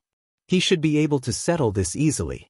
Enrong, do you mean that you don't want me to get involved in this matter? Tang Wushuang wrinkled his brows. He didn't understand the profound meaning behind Enrong's words.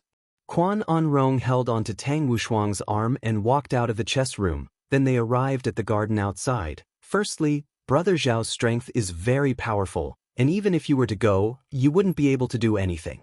We won't do something like adding flowers to brocade, and if we are going to do something, we will have to do something like sending charcoal in snowy weather. Timely help? Tang Wushuang's brows became very deep. Brother Zhao's reputation in the circle is very big, even surpassing yours. Wushuang, although you don't say it, I can see that you still care about it. Quan Onrong looked at her husband's expression and continued. Tonight, if Brother Xiao is safe and sound, we will pretend that we didn't say anything. If anything happens to Brother Xiao, Wushuang, this is your chance. But Tang Wushuang fell into a multiple-choice question. and it was very hard for him to make a decision. Wushuang, if Brother Xiao really falls tonight, you really have to prepare for a rainy day. Zijin City will undergo another big reshuffle. All the big families, hidden families, sects, the world of cultivators, the world of special abilities, and those who live under the wings of the Xiao family will have to make new choices. But I don't want to betray Brother Xiao. After all, he saved my life. Quan Onrong sighed. How could she not know? But to help her man reach the top, she would have to sacrifice a lot. Wushuang, I'm not asking you to betray Brother Xiao. You just need to be a good person. In an instant, Tang Wushuang understood what his wife meant. If Brother Xiao were to be defeated tonight, then the entire Xiao family would be without a leader, and with the identity of Xiao Yi's brother, he would be able to support the Xiao family once again. Not only that, he would be able to obtain benefits from this, and furthermore, he wouldn't lose his reputation, and other people would even praise him for being loyal. Wushuang, don't think too much. Brother Xiao is very powerful. There are countless people who want to take him down, but none of them succeeded. It's very difficult for the thing we're talking about to happen. If it happens, it'll be your chance. Of course, you don't have to choose this path. After all, it's just a suggestion. Quan Onrong kissed her husband's cheek and walked into the house, but suddenly stopped, as if she had thought of something. Wushuang, you still have a master. Xiaoyi doesn't have this. Tang Wushuang's body trembled. Master. How could he not know that this was a rare opportunity to swallow up the Xiao family? Then the whole Tang family would be flipped upside down. At that time, the Bai family would be nothing, and there would still be those aristocratic families eyeing them covetously. But the prerequisite was that Xiao Yi had to die. The probability of that was even lower than winning the lottery. And in the western suburb of Zijin City, there was a castle. Looking at it from afar, it looked very much like the vampire castle that was shown in the movies. Furthermore, if one wanted to enter the castle, one had to pass through a drawbridge. This was the place where the Bai family lived, and the woman who lived here was Bai Cixin, who was known as the Beauty of the North. In the living room of the castle, 2 men and a woman were sitting on a sofa that was as red as blood. The woman was Bai Cixin. Just like her name, her skin was extremely white, and even the clothes she was wearing were white as well. On her head, there was a white scarf, which added a sense of mystery to her. On her delicate hands, she was wearing a pair of white gloves. And she was sitting on the main sofa, and the 2 men were sitting on both sides of her. There was no need to talk about the status of the family. Right now, she was holding onto a teacup, and with her bright red lips, she was tasting the newly grown Maojian tea. Debao, don't buy this kind of tea anymore in the future. You know that I'm used to Dahongpo tea. Bai Cixin lightly placed down the teacup. She didn't care about how much this tea was worth at all. In Bai Cixin's heart, there was only good and bad tea. Wang Debao laughed embarrassedly. Wife, recently, Dahongpo tea is in short supply. If you want to drink it, you will have to wait for a while. Look for the person who is hoarding the goods. Bai Cixin said faintly, killing intent surfaced in her tone. Wang Debao liked his wife's aloof look, because at night he would be aloof and aloof. Wife, you have the final say. Bai Qi, who was sitting at the side, was very melancholic. He didn't care whether it was Maojian tea or Dahongpo tea. In any case, it was bitter. Big sister, how are we going to deal with Long in city? Bai Cixin said lightly, they are just some insignificant small figures. During this period of time, don't go to the south. Understood, big sister? Bai Qi paused for a moment, then asked curiously, Big sister, we just gave away that 50 billion? Is that true? Bai Qi still didn't understand his own big sister. On the surface, his big sister looked gentle and pleasant, but in the dark, she was actually a female devil. This time, brother-in-law lost 50 billion, and when it was time for him to return the money, he would definitely ask big sister, and big sister actually agreed to it. In actuality, Wang Debao was also curious. He felt that his wife's intention was rather deep, but he didn't dare to ask about it. If he were to ask about it, it would make him seem like an idiot, as if he didn't even understand what was going on. It just so happened that his brother-in-law asked about it, and everything went so smoothly. Debao, what do you think? Bai Cixin suddenly asked her husband.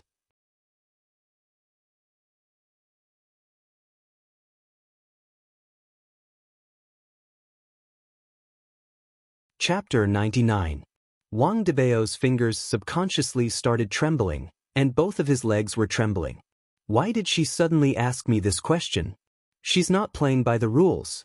How can us men understand the wife's farsightedness? The wife's thoughts are as fine as a needle and meticulous. How can a husband dare to guess the wife's intentions blindly? In any case, everything that the wife says is right. Even if she is wrong, she is still right. Wang Debao felt that he had never felt so refreshed before. His bootlicking was done in one go, and there was no pause in the middle. Bai Qi couldn't help but give a thumbs up.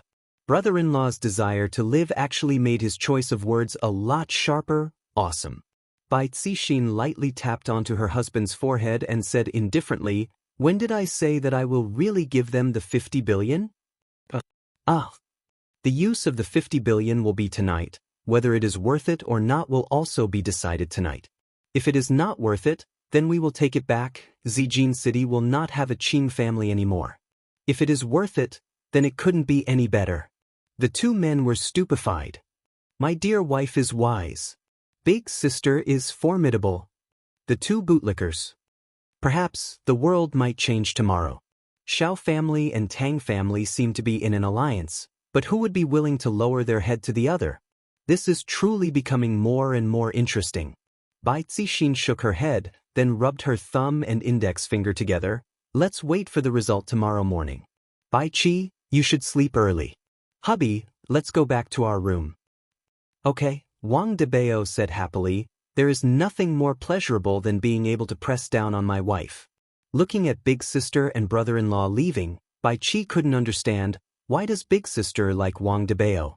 This is truly depressing. However, not only Tang family and Bai family were discussing. Right now, many big figures had woken up from their dreams and were waiting for the result so that they could prepare for their next move. The debt collection this time around was not only a matter of money, it was also related to the interests of a lot of people. Among them, there was more than 50 billion, and Yi Hua's carelessness caused ripples to appear on the surface of the calm lake. The ripples were gradually forming into ocean waves. The temperature in the mountains was a bit low, but the killing intent that was being emitted out from Xiao Yi's body caused the temperature to drop once again. The tense atmosphere continued to condense, and a wave of killing intent spread out in all directions. Although the broken emperor sword in Xiao Yi's hand was not unsheathed, there was a sharp and fierce sword qi that was pressing towards Death Mage. Although Xiao Yi was only wearing a nightgown, Xiao Yi was like a king. As long as he waved the broken emperor sword in his hand, heads would roll and blood would float around. However, this kind of aura was completely useless against Death Mage. However, Death Mage was a ranged fighter, while Xiao Yi was a melee fighter. It was clear that Death Mage was at a disadvantage.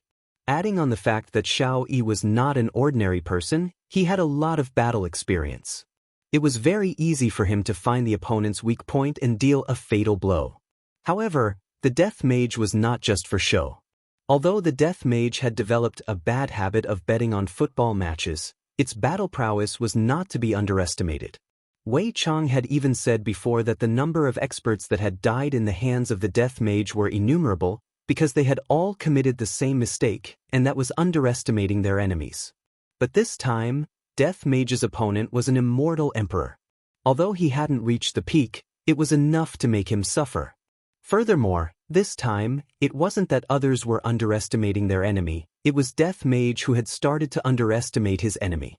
Because Death Mage felt that there was no one powerful enough on this planet, even if it was the person in front of him. I don't care if you're here for your debt or your life. Today, you will become a dead soul under my sword. Xiao Yi was not an ordinary person, and he wouldn't wait for his opponent to make the first move. A bright light burst out from Xiao Yi's eyes, and in the blink of an eye, a sword light flew towards Death Mage. Like a ghost, the sword light flew straight towards Death Mage's forehead. When experts were fighting, they definitely wouldn't use their strength at the start. Instead, they would use probing attacks, just like what Xiao Yi was doing. Don't look down on Xiao Yi. If it was Tang Wushuang, he would have to deal with Xiao Yi properly. Although Death Mage looked down on Xiao Yi, he didn't dare to easily receive Xiao Yi's sword attack. What Master said is indeed correct. This man's strength is indeed formidable. No matter if it is his strength or his speed, this man has already seen through the next sword attack. Xiao Yi's gaze became serious. As expected, this man is an expert. Xiao Yi gave up on stabbing towards Death Mage in front of him, and instead, turned around and slashed towards Death Mage. Emperor Broken Sword immediately blossomed with a dazzling light, forming a sword chi that slashed towards the air. The air in front of Xiao Yi immediately flared up, and the trees in front of Xiao Yi were all sliced into two. Death Mage, who was behind Xiao Yi, gradually disappeared and reappeared not far away from Xiao Yi. His body had already been sliced into two by the sword chi. Actually, in that instant, Xiao Yi felt that there was something wrong with the Death Mage in front of him, so he decisively swung his sword at Death Mage. Looking at the Death Mage who was sliced into two, Xiao Yi once again felt the loneliness of being invincible.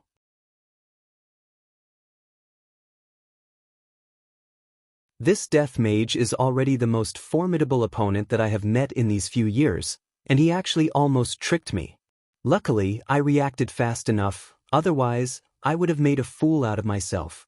This person is not that great, but tomorrow, it should be my turn to go and trample on the debt. This debt is much bigger than 50 billion.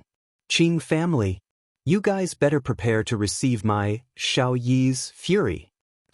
Just when Xiao Yi started fantasizing about himself torturing the Qing family, a black lightning struck towards Xiao Yi. Xiao Yi didn't have enough time to dodge, so he used his sword to block the attack, and the runes on the hilt of the sword released a light shield. The black lightning instantly collided with the light shield. There was no bright light, the two of them disappeared at the same time, and it seemed like the light shield was cancelled out. Xiao Yi's expression was gloomy, and looking at the black figure who was not far away from him, he raised his arm and pointed his index finger at Xiao Yi. That disgusting sound came out from his mouth, as if he was laughing at Xiao Yi. However, Xiao Yi was indeed fooled. The one that Xiao Yi killed just now was only an illusion, and Xiao Yi's real body was nowhere to be found. Furthermore, a layer of the runes on the broken Emperor sword had also been used up. Immediately, Xiao Yi's nightgown fluttered even though there was no wind, and the aura that Xiao Yi was emitting was still continuously rising. Even the leaves on the ground were starting to float into the air. When Death Mage saw Xiao Yi who was in front of him, he became interested. Xiao Yi is the strongest human that I have seen in the past 5 years, just that, the smell that Xiao Yi is emitting is very nauseating. Heaven Punishment Sword Art, Brahma Heaven's Will. When had Xiao Yi ever been deceived like this before, Xiao Yi decided to take out his trump card and end the battle quickly. The broken Emperor sword seemed to have sensed its master's fury and soared into the sky. In this pitch-black night, the broken Emperor sword shone like a star. A terrifying power quickly gathered at the tip of the broken Emperor sword, and the sky immediately changed color, and a rumbling sound suddenly rang out, piercing through the entire world. Death Mage raised his head and looked at the sky, then fiercely stabbed the death scythe into the ground with his right hand. Boom! The rumbling sound caused Xiao Yi's expression to sink even further. My opponent's strength is actually this strong as well. That stab from the scythe just now caused the entire ground to shake. Death Mage stretched out 5 of his fingers, and black threads were coming out from all 5 of his fingers. GGG, Royal Translation, Cave of Darkness. You're tuning in to the Passion Pages YouTube channel. We're so grateful for your support, and don't forget to subscribe to join us on this incredible journey through captivating stories. Your generosity through donations truly makes a world of difference, as it's the primary source of revenue that allows me to expand and enhance this channel for you. Thank you from the bottom of my heart for being a part of this adventure.